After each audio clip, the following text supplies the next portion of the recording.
with Chitra, Social Talk.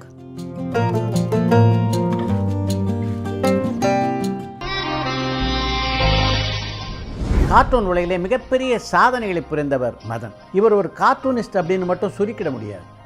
பத்திரிகை ஆசிரியர், வரலாற்றாசிரியர், திரை விமர்சகர், திரை வசனகர்த்தா என்று இவருக்கு பல முகங்கள் உண்டு. தமிழ்நாட்டில் உள்ள அரசியல் ஆளுமைகளிடம், சினிமா ஆளுமைகளிடம் மிகவும் நெருக்கமாக பழகின்ற வாய்ப்பினை பெற்ற இவர் 2 திரைப்படங்களுக்கு வசனமும் எழுதியிருக்கிறார்.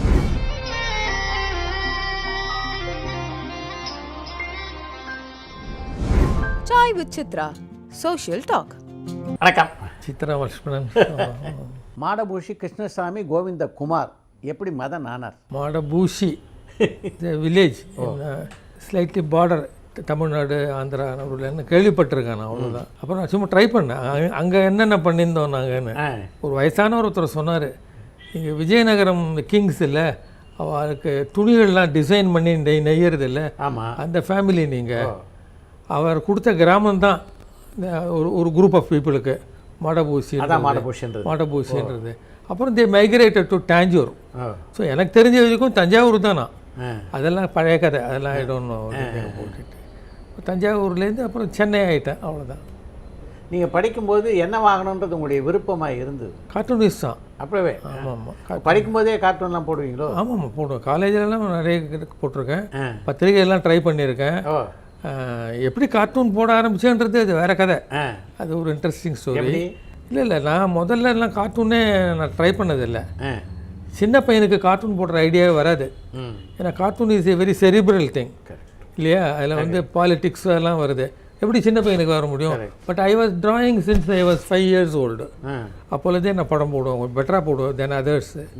ஸோ அப்போ நான் கடவுள் படங்கள் தான் நான் போட்டுருப்பேன். கலர் சாக் பீஸ் எடுத்து தரையில் தஞ்சாவூரில் ரெட் ஆக்சைடு தர, அந்த ட்ராயிங் ரொம்ப நல்லா போடலாம். அப்புறம் எங்கள் அப்பா வந்து அத்தனை அழுகி சொல்லுவாள், தண்ணியை குத்தி க்ளீனாக எல்லாம் அனுமாரெல்லாம் போட்டிருக்கேன், அது நாங்களாம் மெச்சின்னு போகணுமா அதை அப்படின்னு கோவப்படுவார். அது மாதிரி அந்த டைமில் அதுதான் போட்டிருந்தேன். அப்புறம் ஸ்லோவாக கார்ட்டூனுக்கு மாறினேன். அது காலேஜ் டைம் வந்த அப்புறம், காலேஜ் முடிக்கிற சமயத்தில் தான் கார்ட்டூன்.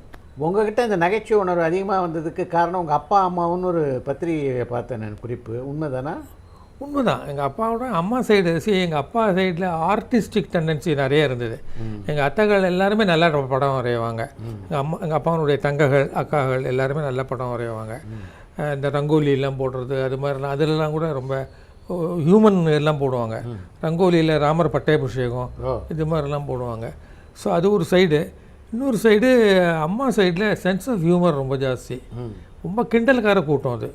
தாத்தா மாமாலாம் இல்லை, ரொம்ப யார் வந்தாலும் என்னடா அப்படின்னு ஒரு கிண்டலாக தான் சொல்லி வர வைப்பாங்க. ஸோ இந்த 2 கம்பைன் ஆகி வந்து நினைக்கிறேன் நான். ஐடோன்ட். அதுக்கப்புறம் எப்படி ஆனந்த உடனில் ஒரு ஓப்பனிங் உங்களுக்கு கிடைச்சது? ஃப்ரெண்ட்ஸு தான் சார். என்னுடைய ஃப்ரெண்ட்ஸு, அப்பாவனுடைய ஃப்ரெண்ட்ஸு, அம்மாவனுடைய ஃப்ரெண்ட்ஸு. இதில் பத்திரிகை துறையில் சம்பந்தம் இருக்கிறவங்கள்லாம் இருந்தாங்க. ஸோ தே செட், பையன் நல்லா போடுறான், பத்திரிகைலாம் போடலாம் அப்படின்னு. எனக்கு ஒன்றும் ஐடியாவே கிடையாது. உங்ககிட்ட எங்கே இருக்குன்னு தெரியாது, யார் என்ன ஒன்றும் தெரியாது. பத்திரிகையில் போடலாமான்னு கூட தெரியாது. என்னை ஒரு மோட்டார் சைக்கிள் வச்சுன்னு சேஷாதிரின்னு ஒரு ஃப்ரெண்டு, டெலிஃபோன்ஸில் அவர் பிஏவாக இருந்தார். அவர் என்னை உட்காந்து வச்சு அழைச்சின்னு போய் இதில் ஆனந்த விகடன், குமுதம் இது மாதிரி ஆஃபீஸுக்கெல்லாம் அழைச்சின்னு போனார். போய் அந்த பையன் நல்லா படம் போடுறான், அவனுக்கு எதாவது ஆப்பர்ச்சுனிட்டி கொடுங்கன்னு எனக்காக கேட்டார். மறக்கவே முடியாது அதை. அவர் பண்ண ஹெல்ப்பு தான். விகடனில் என்னை பிக் அவுட் பண்ணாங்க. என்னுடைய கேரிகேச்சர்ஸ்லாம் நல்லா இருந்ததுன்னு என்னுடைய சீனியர் கார்ட்டூனிஸ்டாக இருந்த ஸ்ரீதரில் பரணிதரன், அவரை தான் இது பண்ணார். ஃப்ராங்க்லி ரொம்ப ஆச்சரியமான விஷயம், அவரே ஒரு கார்ட்டூனிஸ்ட்டு. அவர் வந்து நான் கார்ட்டூனிஸ்ட் ஆனால் அவருக்கு ரைவல் கார்ட்டூனிஸ்டாக ஆகக்கூடிய பாசிபிலிட்டிஸ் உண்டு. பட் ஸ்டில் என்னை வந்து அவர் ப்ரொமோட் பண்ணார். சூப்பர், ரொம்ப ஆச்சரியம் அது. ஆனந்த விடனில் வந்து சேர்ந்த போது எப்படிப்பட்ட அனுபவம் கிடைச்சது? ஆனந்த விடனில் சேர்ந்தபோது ஒரு டேபிளில் ஒரு கை இல்லாத சேர் ஒன்று கொடுத்தா, அதிலே உட்காந்துட்டுருப்பேன். நகர்ந்தே போக மாட்டேன். எனக்கு எழுந்து வந்தால் சேரை யாராவது எடுத்துன்னு போய்ட்டு அவ்வளோன்னு பயம். ஸோ ஒன்றுமே தெரியாது, படம் போட்டுகிட்டே இருப்பேன். மோஸ்ட்லி கேரிகேச்சர்ஸ் தான். பிகாஸ் நான் அந்த பெருமாள் சாமி படங்கள்லாம் போடுறதுலேருந்து கார்ட்டூனுக்கு மாறியாச்சு. அப்போது மாறினது எப்படின்னாக்கா அதுக்கு காரணமாக நான் ஆர்கே லக்ஷ்மணன் தான் சொல்லுவேன். அப்போ வீட்டில் எங்கள் தாத்தா வீட்டில் வந்து இல்லஸ்ட்ரேட்டட் வீக்லி ஆஃப் இந்தியான்னு ஒரு மேகசின் வந்து இருந்தது, டைம்ஸ் ஆஃப் இந்தியா குரூப்டு. அதில் லக்ஷ்மண் வந்து கேரிகேச்சர்ஸ் போடுவார், தலைவர்களுடைய கலர் கேரிகேச்சர்ஸ்லாம். என்னை அதை பார்த்த உடனே ஃபெல் இன் லவ் சார். என்னுடைய லைஃப்பில் turning point looking at those pictures தான். அப்போவே நான் சாமி படம் எல்லாத்தையும் விட்டுட்டேன். இது மாதிரி நம்ம போடணும் அப்படின்னு சொல்லிட்டு ஐ ஸ்டார்டட் டூயிங் கேரிகேச்சர்ஸ். ரொம்ப கஷ்டமாக இருந்தது ஆரம்பத்துலலாம். இங்கே இருக்கிற தலைவர்கள் பக்தவச்சலம், காமராஜ் இவங்களெல்லாம் எப்படி போடலான்னு நான் போட ஆரம்பித்தேன். லக்ஷ்மண் மாதிரி வரவே இல்லை எனக்கு, ரொம்ப சுமாராக தான் வந்தது. பட் விடாமல் ப்ராக்டிஸ் பண்ணி அதை டெவலப் பண்ணிட்டேன். அது that is have became a cartoonist. Caricatures போட்டால் நெக்ஸ்ட்டு ஸ்டெப்பு கார்ட்டூனிஸ்ட் தான். ஏன்னா கார்ட்டூன்ஸுக்கு ஒரு ஐடியாவும் தேவை. அந்த ஐடியாஸ் வரத்துக்கு ஒரு மெச்சூரிட்டி ஒன்று வேணும், ஒரு வயசு வேணும். சின்ன பையனாக போட முடியாது. ஸோ அதெல்லாம் கேம் லேட்டர். என்னை இருக்கிறவங்களாம் என்கரேஜ் பண்ணி விட்டாங்க. அந்த சேஷாதிரின்னு சொன்னேன், அவர் எல்லாரும் நல்லா போடுற, நீ இம்ப்ரூவ் பண்ணிக்கோ, பெரிய ஆளாக வருவேன் அப்படின்லாம் தட்டி கொடுத்தாங்க. So came matter of routine ஆகிடுச்சது. ஒரு சிறந்த ஒரு கார்ட்டூனிஸ்டாக உருவாக்கினதில் எஸ்எஸ் பாலனுடைய பங்கு எத்தகையது? எஸ்எஸ் பாலனை வந்து நான் ஃபஸ்ட்டு மீட் பண்ணது இதே மாதிரி தான். ஒரு ஃப்ரெண்டு ஒருத்தர், அவர் எஸ்எஸ் பாலனுடைய ஃப்ரெண்டு ஒருத்தர் என்னை அழைச்சின்னு போனார். அது ஒரு இன்ட்ரெஸ்டிங் கதை. இது பரணிதரன் கிட்ட ஒரு ஃப்ரெண்டு ஒருத்தர் அழைச்சின்னு போனார். பரணிதரனுக்கு என் கார்ட்டூன்ஸ் எல்லாம் பிடிச்சிது. சரின்னு பார்த்தா நான் சொல்கிறேன், உனக்கு ஆப்பர்ச்சுனிட்டி வரும்போது சொல்கிறேன்னு சொல்லி அனுப்பிச்சிட்டாரு. ஒரு 2-3 வாரம் கழித்து எஸ்எஸ் பாலனுக்கு ஃப்ரெண்டான ஒருத்தரை வந்து என்ன அவர்கிட்ட அழைச்சின்னு போனார். எஸ்எஸ் பாலனை விகடன்லேயே நான் மீட் பண்ணேன். அப்போ என் கார்ட்டூன்ஸ் எல்லாம் பார்த்துட்டு பக்கத்து ரூம் அவருக்கு ஸ்ரீதர், பரணிதரன் ரூம். கார்ட்டூன்லாம் பார்த்து முடித்தோடனே, ஸ்ரீதர் இங்கே வந்து என் கூட ஒரு மெட்ராஸ் லக்ஷ்மண் ஒருத்தர் வந்திருக்காரு அப்படின்னாரு. அது புரியல ஸ்ரீதருக்கு, என்ன ஆர்கே லக்ஷ்மண் இருக்காருன்னு. நம்ம மெட்ராஸ் பான் ஒரு லக்ஷ்மண் ஒருத்தர் மீட் பண்ணியிருக்கேன், யங் பர்சன், எஸ் பிராட் இஸ் கேரிகேச்சர், நீங்களும் பார்க்கணும் அதை அப்படின்னாரு. எனக்கும் ஒருத்தர் லாஸ்ட் வீக் வந்தார். அவர் பேர், ஆமாம், அவரும் வந்து கார்ட்டூன் தான் நல்லா போடுறார். நானே உங்களுக்கு நான் அவர் வர சொல்லிடுறேன், அவர் வர சொல்கிறேன்னா வர சொன்னோன்னா அவரையும் சேர்த்து மீட் பண்ணிவிடுங்கன்னாரு. அவர் ரெண்டுமே நான் தான். சூப்பர், சினிமா மாதிரி இருக்கு. அவளுக்கு ரொம்ப சந்தோஷமாகிடுது. உங்களுக்கு அவரே தானே, அவர் உங்களுக்கு என்ன டபுளேட்டாக கொடுத்துருக்கீங்க அப்படின்னாரு பாலன். அப்புறம் அதாகிடுச்சு. ஸோ அப்படியாக ஆரம்பிச்சிது என் லைஃபு. அப்போ நான் விகடனில் ஜாயின் பண்ண அப்புறமா என்னை கார்ட்டூனிஸ்ட்டாக இது பண்ணல, கேரிகேச்சர்ஸ் தான் போட சொன்னாங்க. வாரம் ஒரு தலைவருடைய படத்தை நான் வரையணும் தமாஷா. அதுக்கு வந்து ராவுன்ற ஒரு ஜேர்னலிஸ்ட் வந்து அதை பற்றி அவரை பற்றி எழுதுவார். அவர் கூட அந்த படம் ரெண்டு வரும். அப்படி தான் இது பண்ணாங்க. ஒரு 6 மாதத்துக்கு அப்படி தான் இருந்தேன் நான். பட் விடாமல் கார்ட்டூன்ஸ் போட்டு அமைச்சு கொடுத்துன்னு தான் இருந்தேன். வாங்குவாங்க, பப்ளிஷ் பண்ண மாட்டாங்க. படித்து பார்ப்பார் ஸ்ரீதர் அப்படின்னுவார், அவ்வளோதான். அப்புறம் ஒரு கார்ட்டூன் ஒன்று போட்டால் அது எம்டி பார்க்கும்படி ஆகிப்போச்சு. பாலன் அவருக்கு பிடிச்சி போச்சு, நல்லா இருக்குது, பப்ளிஷ் பண்ணுங்களேன்னாரு. ஸோ அதை பப்ளிஷ் பண்ணாங்க. அந்த கார்ட்டூன் ஃபஸ்ட்டு விகடன் கார்ட்டூன் வந்தது. ஷேக் அப்துல்லா பற்றி ஒரு கார்ட்டூன் ஒன்று. இப்போ காஷ்மீர் ப்ராப்ளம் ரொம்ப இருந்தது, அதை பற்றி போட்டிருந்தேன். ஸோ அதை பார்த்ததுலேருந்து கார்ட்டூன் ஒவ்வொன்றா போட ஆரம்பித்தாங்க. ரொம்ப ஸ்லோ இதுதான், டிரான்ஸ்ஃபர்மேஷன் தான் அது. எப்படி மதன் ஆனீங்க? மதன் என் பேர் குமார்ன்ற பேரில் தான் நான் கார்ட்டூன் போட்டேன் விகடனில். என்னுடைய ஃபஸ்ட்டு கேரிகேச்சர் குமார்ன்ற ஜான்சன், எல்பிஜே ஜான்சன் இருந்தார்ல, அப்போ அவரை போட்டது. கீழே குமார்னு கைது போட்டிருப்பேன். அது குமார்னு போட்டோன்னா பாம்பேலேருந்து ஒரு கார்ட்டூனிஸ்ட் லெட்டர் எழுதினான் விகடனுக்கு. இது மாதிரி நான் குமார்னு பேர், நான் கார்ட்டூன் ஏற்கனவே குமார்ன்ற பேரில் போட்டுருக்கேன், இப்போ நீங்கள் ஒரு குமார்னு ஒரு கொண்டாந்தீங்கன்னா கன்ஃபியூஷன் ஆகும், ஒரு புது கார்ட்டூனிஸ்ட்டு, தயவுசெய்து பேரை மாற்றிக்கோங்க அப்படின்னு லெட்டர் எழுதினான். உடனே ஸ்ரீதர் என்னை கூப்பிட்டு என்னப்பா பேர் வந்து யாரோ வச்சுருக்கான், அந்த பேர் இருக்கான், யூஸ் பண்ணக்கூடாதுன்னு ஃபீல் பண்ணுறாங்க, வேறு எதாவது பேர் வச்சுக்கோ அப்படின்னாரு. நான் சொன்னேன், இல்லை நீங்களே வைங்க சார் அப்படின்னா கம்ப்ளீட்டாக. நீ திங்க் பண்ண, நானும் திங்க் பண்ணுறேன்னாரு. நெக்ஸ்ட்டு வீக் விகடனில் வந்து கான் அப்துல் கஃபார் கானோ ஏதோ ஒன்று, அதுக்கு கார்ட்டூன் கீழே மதன் இருந்தது. ஸ்ரீதரே கைது போட்டார். ஃபஸ்ட்டு இது ஃபோர்ஜரி தான். ஸோ எனக்கே என் பேர் மதன்னு விகடனை பார்த்து தான் தெரியும். அப்படியே ஆரம்பிச்சது அது. உங்கள்கிட்ட இருக்கிற ஒரு பத்திரிகையாளரை எங்கே வந்து ஆனந்தோடனில் அடையாளம் கண்டுபிடிச்சாங்க கார்ட்டூன் நீங்களாக? விகடனை வந்து மறுபடியும் எஸ்எஸ் பாலன் சினிமா ஷூட்டிங்கெல்லாம் ஓரத்தில் மூட்டை கட்டி வச்சுட்டு மறுபடியும் 2வது முறையாக விகடனுக்குள்ளே வந்தார். அப்போ நாங்கள்லாம் யங்கர் பீப்புள் ஒர்க்கிங் இருந்தது. எங்களுக்கு மேலே இருந்த தலைமை ஒரு மாதிரி இருந்தது. இவர் வந்து டேக் ஓவர் பண்ண உடனே எங்களெல்லாம் கூப்பிட்டு பேசினார், எங்களெல்லாம் என்கரேஜ் பண்ண ஆரம்பித்தார். அதுக்கப்புறம் ரொம்ப சீக்கிரமாகவே விகடன் ஒரு இஷ்யூ நானும், விகடன் இன்னொரு இஷ்யூ இன்னொருத்தரும் வரதராஜன் ஒருத்தர் இருந்தார், அவர் பார்த்துப்பார். அடுத்த இஷ்யூ என்ன பார்த்துப்பார், நான் பண்ணணும். அதான் விகடன் பொறுப்பு நீங்கள் தான், என்னென்ன வருதுன்னு அது மாதிரி. ஸோ அதில் நான் ரொம்ப நல்லா பண்ணேன்னு அவருக்கு பட்டிருக்கணும். He was very happy with how I did my magazine. ரொம்ப சுதந்திரமாகவும் உற்சாகமாகவும் நான் பணியாற்றுறேன். அந்த சமயத்தில் புதுசெல்லாம் போய் அலைஞ்சி தெரிஞ்சு ஒரு பெரிய, அது அப்போவே ஒரு 8-10 ரிப்போர்ட்டர்ஸை சேர்த்துட்டு அதெல்லாம் நியூஸ் எல்லாம் போட்டு சென்னையில் நடக்கிற நிகழ்ச்சிகள் எல்லாம் பண்ணி ரொம்ப இதாக பண்ணேன். ஸோ அவருக்கு ரொம்ப பிடிச்சி போச்சு. அப்புறம் ஒரு பர்டிகுலர் டைமில் ஒரு இம்பார்ட்டண்ட் இண்டிபெண்டன்ஸ் டேக்கு, குடியரசு தினமோ தெரியல, அதுக்கு ஒரு ஸ்பெஷல் இஷ்யூ பண்ணாங்க. அதில் என் கூட இன்னொருத்தர் பண்ணியிருந்தார். அந்த இஷ்யூ அவருக்கு வந்தது. அவர் அட்டைப்படம் திங்க் பண்ணுறதுக்கு விட்டுட்டார். அட்டைப்படம் ஒன்றுமே இல்லை. இவர் என்ன பண்ணார், இளையராஜா அவனுடைய மியூசிக் ட்ரூப்பை அப்படியே அட்டைப்படத்தில் போடலாம் அப்படின்னு சொல்லிட்டு ஒரு ஐடியா வந்தது. இளையராஜா லாஸ்ட் மினிட்டில் பேக் அவுட் பண்ணிட்டார். இளையராஜா பீக்கில் இருந்த டைம் ஒன்றும் பண்ணிக்க முடியல வாழால். So they got into a big miss. அது எம்டிக்கு ரொம்ப அப்செட் ஆகிட்டார் அவர். அப்புறம் என்ன கூப்பிட்டு, இந்த இஷ்யூ உங்களுது இல்லை, இருந்தால் கூட இந்த இஷ்யூக்கும் அட்டைப்படம் நீங்கள் தான் பண்ணணும், பிகாஸ் அட்டைப்படம் லாஸ்ட் மினிட்டில் பேக் அவுட் ஆகிடுச்சு, ஒன்றும் பண்ண முடியலன்னு. நான் என்ன பண்ணேன், எனக்கு தெரிஞ்சது உடனே கார்ட்டூன் தானே, உடனே இம்மிடியட்டாக கார்ட்டூன் ஒன்று, கலர் கார்ட்டூன் ஒன்று போட்டேன் அட்டைக்காக. அது ரொம்ப பிடிச்சி போச்சு அவருக்கு. இந்திரா காந்தியை வச்சு ஒன்று போட்டேன். இந்திரா காந்தி அவருடைய திட்டங்கள் 20 இயர் திட்டங்கள்னு வந்தது. அதை சமையல் பண்ணி எல்லாருக்கும் போடுற மாதிரியும், தலைவர்கள்லாம் பவ்யமாக சாப்பிட்டுன்னு இருக்க மாதிரியும் ஒரு கார்ட்டூன் ஒன்று போட்டேன். கலர் எப்படி ரொம்ப த்ரில் ஆகிட்டார். நீங்களே பார்த்துக்கோங்க எல்லா இஷ்யூன்ட்டார். ஏன்னா அவர் கொஞ்சம் கோபமாக இருந்தது. ஒரு வாரம் டைம் தரேன்ல உங்களுக்கு, இந்த வாரம் நீங்கள் என்ன, அடுத்த வாரம் நீங்கள் இல்லை, அந்த வாரம் நீங்கள் ப்ரிப்பேர் பண்ணி எல்லாத்தையும் ரெடி பண்ணுறது அந்த வாரம் கொடுக்குறேன், அதில் எப்படி நீங்கள் அட்டைப்படம் இல்லைன்னு சொல்லுவீங்கன்னு ஒரு அப்செட் ஆகிட்டார். ஸோ நேச்சுரலி பாவம் இன்னொருத்தருடைய அதில் அப்செட் ஆச்சுன்னு வச்சுக்கோங்க. It was interesting. அப்படியே கண்டினியூ பண்ணேன். விகடனில் எவ்வளோ இன்ட்ரெஸ்டிங்காக ஆரம்பித்தேனோ அந்த இன்ட்ரெஸ்ட் கடைசி வரைக்கும் நான் மெயின்டைன் பண்ணேன். ஆனந்த விகடனில் நீங்கள் பணியாற்றிய போது உங்களோட பணியாற்றியவர்களில் மறக்க முடியாதவங்கன்னா யார் யாரை சொல்லுவீங்க? ராவ் தான் சொல்லலாம். ராவ் எனக்கு பெரிய ரைட் ஹேண்டு மாதிரி இருந்தார். ரைட் ஹேண்டுன்றது நம்ம முழு மனுஷா மாதிரியும் ஒரு கை மாதிரியும்னு அர்த்தம் இல்லை. அவர் வெரி சப்போர்ட்டிவ். எனக்கு என்னுடைய சீனியர் அவர். விகடனில் எனக்கு சேர்றதுக்கு 6-7 வருஷம் முன்னாலே ஜாயின் பண்ணிட்டார். இருந்தாலும் கூட நான் ஜாயிண்ட் எடிட்டர் ஆன பொழுது கம்ப்ளீட்டாக என் கூட இருந்து அசோசியேட் எடிட்டராக விகடனுக்கு அவர் நியூஸ் அவருக்கு கிரேசி அபவுட் நியூஸ். அவர் நியூஸ் எங்கே இருக்குன்றது அவருக்கு தெரியும், அதை எப்படி கொண்டாடணும்னு தெரியும்.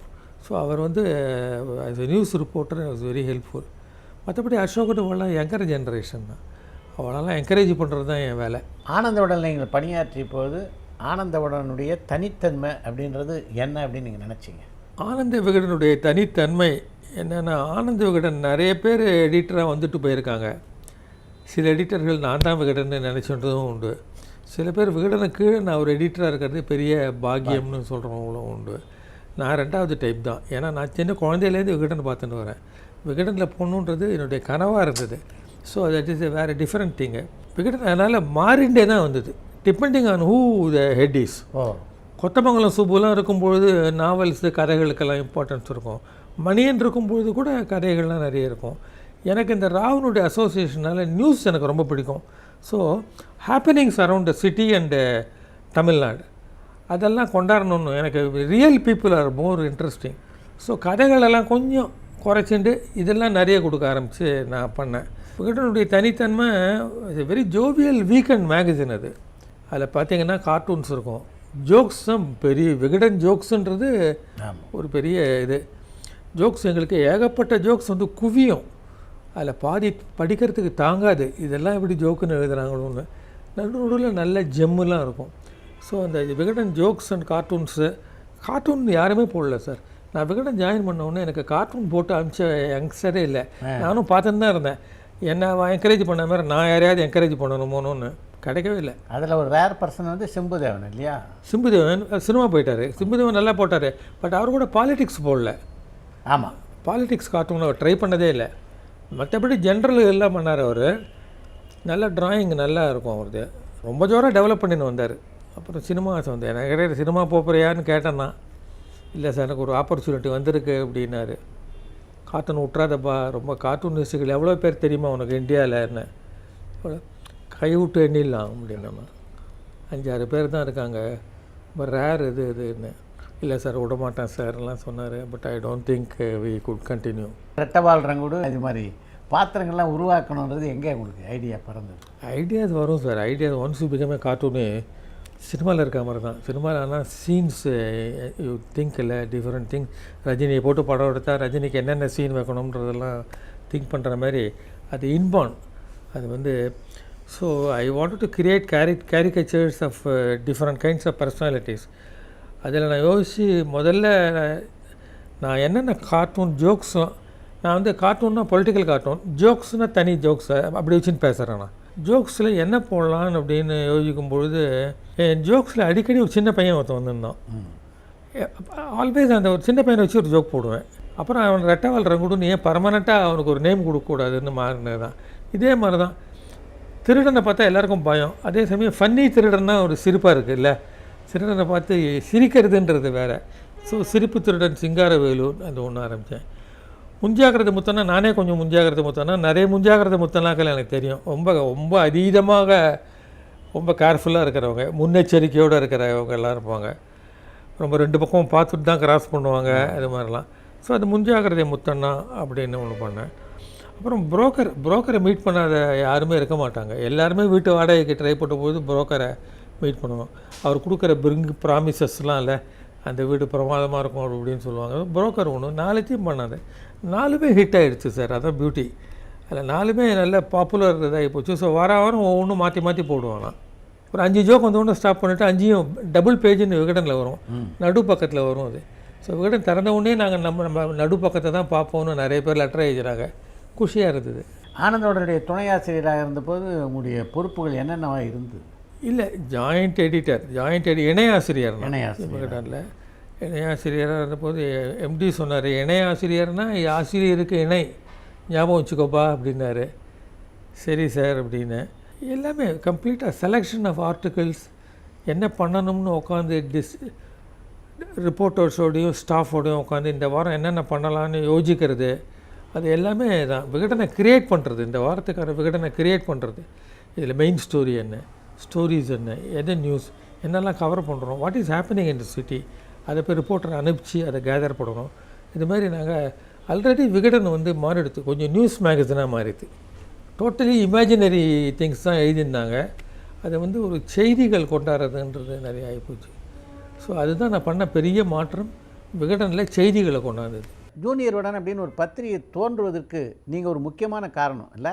ஆமாம், நான் சொல்கிறேன். அதில் நம்ம பண்ணதெல்லாம் பார்த்தா இந்த செய்திகள் ஏகப்பட்டது வந்துடுத்து. நான் சொன்னேன் இவ்வளோ இருக்குது சார், போடுறதுக்கு இடமே இல்லை, ஆனால் நியூஸ் இவ்வளோ வருதுன்னு போது தான் அவர் சொன்னார், ஒரு பத்திரிகை ஒன்று ஆரம்பிக்கலாமே நம்ம, ஒரு பத்திரிகை என்ன.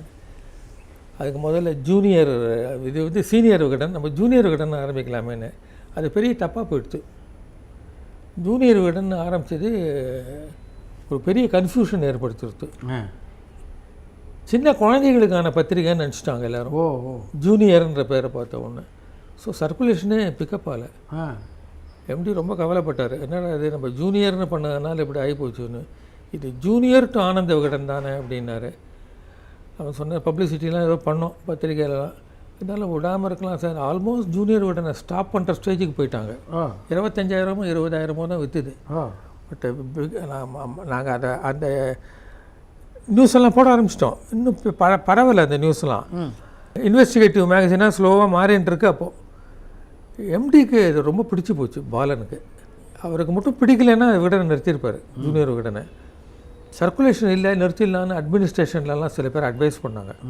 எம்டி சொன்னால் எனக்கு ரொம்ப பிடிக்கிறது இந்த பத்திரிகை, ஸோ நான் நிறுத்த வேண்டிய அவசியம் இல்லை, நான் பார்த்துக்கிறேன், நஷ்டமானால் பரவாயில்ல அப்படின்னு. இல்லை சார் நஷ்டம் ஆகிட்டு இருக்குது அப்படின்னாங்க. அப்புறம் ஸ்லோவாக விடாமல் பரவாயில்ல, விகடன் கேன் பேர் தட் லாஸு, எனக்கு நம்பிக்கை இருக்குது இந்த பத்திரிகை பிக்கப் ஆகணுன்றது. அப்புறம் பிக்கப் ஆனவுடனே அது வேறு மாதிரி பிக்கப் ஆகிடுச்சு. 20,000 30,000, அப்புறம் 40,000 45,000 50 1.5 2ன்னு போயிடுச்சு. அது பாட்டுக்கு 2.5 3 3.5 போயிடுச்சு ஒரு பர்டிகுலர் டைமில். அவ்வளோ இதாக ஃபஸ்ட்டு நியூஸ் மேகசின் தான், இன்வெஸ்டிகேட்டிவ் ஜேர்னல் வந்து இதான். ஆமாம், அப்படி எங்கே பிக்கப் ஆகிறதுக்கு எது காரணமாக அமைஞ்சது? அப்போ அந்த நியூஸ் எல்லாம் போட்டோன்னே அதுக்கு ரெஸ்பான்ஸ் தான். ஒரு ஏழ்மையான ஒருத்தர் இருந்தார், ராவ் அப்படின்னு, விட்டல் ராவ்னு இல்லை ஒன்று, விநாயக ராவ் ஏதோ பேர் ஞாபகம் இல்லை எனக்கு.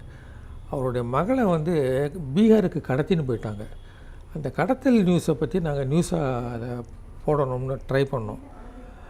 அந்த பொண்ணு எங்கே இருக்கான்னு தெரிஞ்சு போச்சு, ஒரு கேங்க்கிட்டேருந்து மாட்டிருந்தாங்க. இந்த நியூஸை வந்து நாங்கள் எழுதினோம், என் மகள் எங்கே அப்படின்னு போட்டு.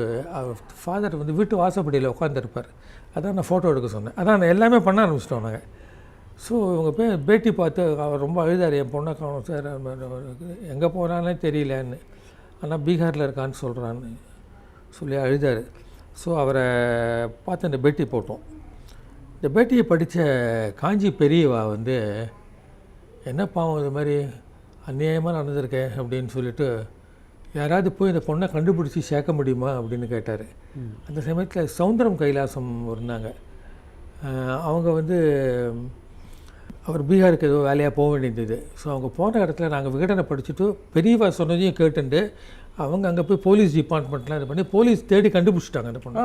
சூப்பர். கண்டுபிடிச்சி ட்ரெயினில் அழைச்சின்னு வந்தாங்க. ட்ரெயினில் ஒரு கூட்டமே இருந்தது அவங்கள வரவேற்கிறதுக்கு.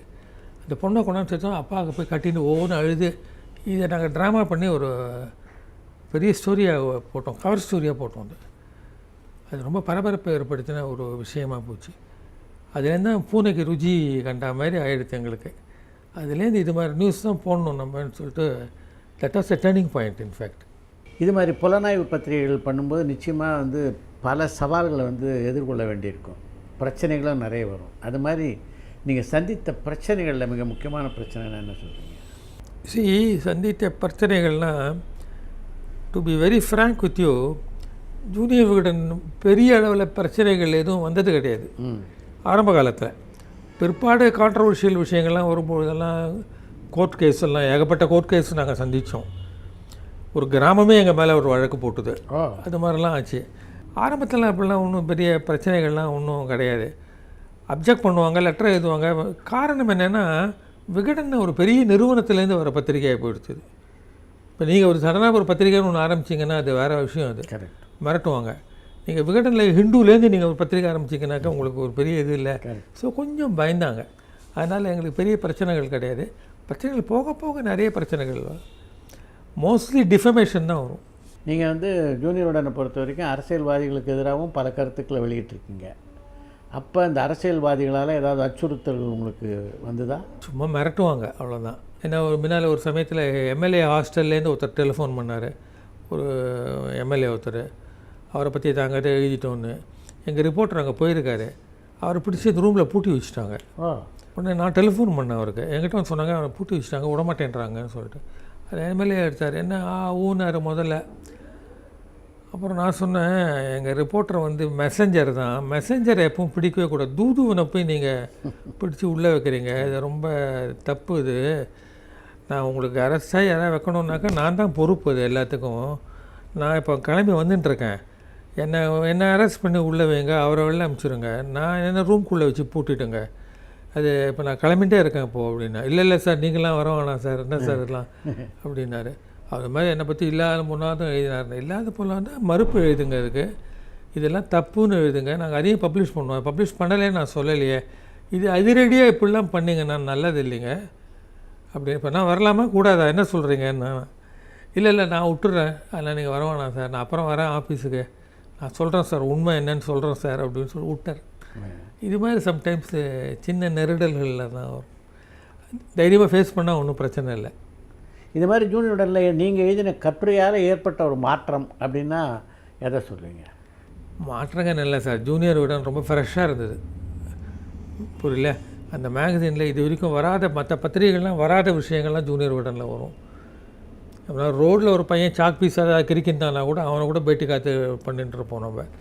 ஸோ ஜூனியர் விகடனில் நாவல்ட்டி தான் சார் பெரிய இது. Novelty was a strong point of junior Vikatan. செய்திகள் ரெண்டாவதாக, மூணாவதாக ரியலிசம். ரியாலிட்டி என்னென்னன்றதை பார்த்து நாங்கள் எழுதியிருந்தோம். கற்பனையாக ஒன்றுமே கிடையாது. ரொம்ப லேட்டராக இருந்தால் கற்பனையெல்லாம் வந்தது. அதில் கற்பனை நியூஸில் கற்பனை இல்லை, கற்பனை விஷயங்கள். ஜூனியர் விகடன் இங்கே இருந்த போதும் சரி, ஆனந்தவில் இருந்த போதும் சரி, பல பிரமுகர்களை பேட்டி காணக்கூடிய வாய்ப்பு உங்களுக்கு கிடைச்சிது. நீங்கள் பேட்டி கண்ட பிரமுகரில் உங்களால் மறக்க முடியாத தருணங்கள்னால் எதை சொல்வீங்க? நீங்கள் பேட்டி பார்க்குறது ரொம்ப பிடிக்கும். ஒருத்தர் போய் பேட்டி கேட்குறது, அவர் கேள்விகள் கேட்குறது, அவரோட உட்காந்து இன்டிமேட்டாக பேசுகிறது. மை ஐடியா ஆஃப் பேட்டி is not question and answer, conversation தான். கான்வர்சேஷன் மாதிரி பண்ணும்போது அவங்கள நைஸாக மைண்டில் மட்டும் பேட்டி ஞாபகம் வச்சுட்டே தான் இருக்கணும். அவரை நைஸாக அப்படி கேள்வி கேட்டு அவங்கள எங்கெங்கே அழைச்சின்னு போகிறோன்றது தான் நம்ம அவருடைய வாழ்க்கையில் அவங்க எங்கெங்கே அழைச்சின்னு போகிறோன்றது தான் முக்கியமான விஷயம். இதில் வந்து நான் பிரைம் மினிஸ்டர் நரசிம்மராவில் ஆரம்பித்து இங்கே ரஜினிகாந்த் வரை எல்லாருமே நான் மீட்டிங் பார்த்தாச்சு. பேட்டிகள் எல்லாமே எனக்கு பிடிச்ச பேட்டிகள் தான். நரசிம்மராவ் எங்களுக்கு பிரமாதமான பேட்டி கொடுத்தாரு. அப்படியா? ரொம்ப ரொம்ப நான் கடைசி கேள்வி ஞாபகம் இருக்கு எனக்கு. நான் விகடன் ஒன்று எடுத்துன்னு போயிருந்தேன். அதில் லாஸ்ட் பேஜில் வந்து நான் ஒரு கார்ட்டூன் போட்டிருந்தேன், ஜோக் ஒன்று. நரசிம்மராவ் கிட்ட நான் சொன்னேன், இல்லை கடைசியாக ஒரு கேள்வி சார், நீங்கள் சிரிக்காமல் உம்முன்னு இருக்கீங்கன்னு தமிழ்நாட்டில் எல்லாரும் ஃபீல் பண்ணுறாங்க. அவர் அவ்வளோ சீரியஸாக, அவருக்கு நகைச்சுவே பிடிக்காதா அப்படின்னு. இல்லையே நகைச்சுவையெல்லாம் பிடிக்குமே, அதே சீரியஸாக பார்த்தோன்னே. இல்லை ஜோக்ஸ்லாம் நீங்கள் பார்ப்போம், நான் விகடனில் நாங்கள் ஜோக்ஸ்லாம் போடுவோன்னு நான் ஒரு ஜோக் ஒன்று போட்டிருந்ததை அவருக்கு காமிச்சேன். அந்த ஜோக்கு ஞாபகம் இருக்கு எனக்கு. அதாவது ஒரு கல்லூரி விழாவில் ஒரு அமைச்சர் ஒருத்தர் பேசிகிட்டு இருப்பார், மாணவர்களே அரசியலுக்கு வராதீர்கள், நாங்கள் என்றைக்காவது கல்லூரிக்கு வந்திருக்கிறோம். இதே மாதிரி சிரிச்சார் அவர். இதை பார்த்துட்டு இதை படித்து நான் டிரான்ஸ்லேட் பண்ண உடனே சிரிச்சார் அவர். நரசிம்மராவ் சிரித்தார் அப்படின்னு தான் முடியும் அந்த ஆர்டிக்கல். சூப்பர். ஸோ அது மாதிரி அதில் அவர்லேருந்து ரஜினி 2 வாட்டி 3 வாட்டி நான் பேட்டி பார்த்துருக்கேன். ரஜினி ரொம்ப இன்ட்ரெஸ்டிங் பேட்டிலாம் கொடுப்பாரு. கமல் கேட்கவே வேணாம். கமலுக்கு பேட்டியில் முதல் கேள்வி மட்டும் அப்புறம் ஒன்று சொல்லிட்டா போகிறோம். அவர் ஆரம்பித்து அவரே பேட்டி எடுத்துன்னு போவார். அவர் எங்கெங்கே போகணுன்றதை அவரே டிசைட் பண்ணிவிடுவார். ரஜினிகாந்தை நீங்கள் பேட்டி கண்டதில் நீங்கள் கேட்ட கேள்விகளில் வந்து உங்களுக்கு ஏதாவது ஞாபகம் இருக்கா? அவருடைய பொலிட்டிக்கல் இது தான் நிறைய நான் கேள்வி கேட்டிருக்கேன். பொலிட்டிக்கல் இதை பற்றி மாட்ட பார்க்குறீங்களே அப்படின்வார். மாட்டிக்கவே இல்லை அவர். அதில் கம்ப்ளீட்டாக அரசியல் இது, ஆன்மீகம் அதெல்லாம் பற்றிலாம் தான் நிறைய கேள்வி கேட்பேன். ராகவேந்தரை பற்றியெல்லாம் சொல்லுவார், அவருக்கு எப்படி இந்த பக்தி வந்தது எல்லாமே. மற்றபடி பேட்டிகள் எனக்கு ரொம்ப நினைவு வச்சுக்கிறது இல்லை. ஏன்னா நெக்ஸ்ட்டு பேட்டிக்கு போனோன்னே இதெல்லாம் ஒதுக்கணும், இல்லாட்டா மண்டையில் குப்பை மாதிரி சேர்ந்துடும். எல்லாம் லாரியில் எடுத்துன்னு போய் கொட்டணும். அப்புறம் கரெக்டு. ஆனந்தனுடைய ஆசிரியரான எஸ்எஸ் பாலனை வந்து பாராட்டாத பத்திரிகையாளர்களே இல்லை. அதே மாதிரி அவர்கிட்ட பணியாற்றினவங்கன்னு பார்த்திங்கன்னா அவருடைய தனித்தன்மையை பல பேர் பாராட்டியிருக்காங்க. உங்களுடைய பார்வையில் அவர்கிட்ட உள்ள ஒரு வித்தியாசமான சிந்தனைன்னு எதை சொல்லுவீங்க நீங்கள்? எஸ்எஸ் பாலனை வந்து நான் விகடனில் ஜாயின் பண்ண சமயத்தில் ஆயுத பூஜை போது மட்டும் வருவார். அப்போ தொலைவிலேருந்து பார்த்தது உண்டு. அவர் தான் பத்திரிகையினுடைய உண்மையான ஆசிரியர் அப்படின்லாம் சொல்லுவாங்க. Manian was looking after the magazine. எனக்கு அவர் எப்படிப்பட்டவர், அவரோட பழகினா எப்படி இருக்கும், அவரோட பேசலாமா, ஒன்றுமே தோணலை. அதனால் அவரே பார்த்துட்டு இருப்பேன்.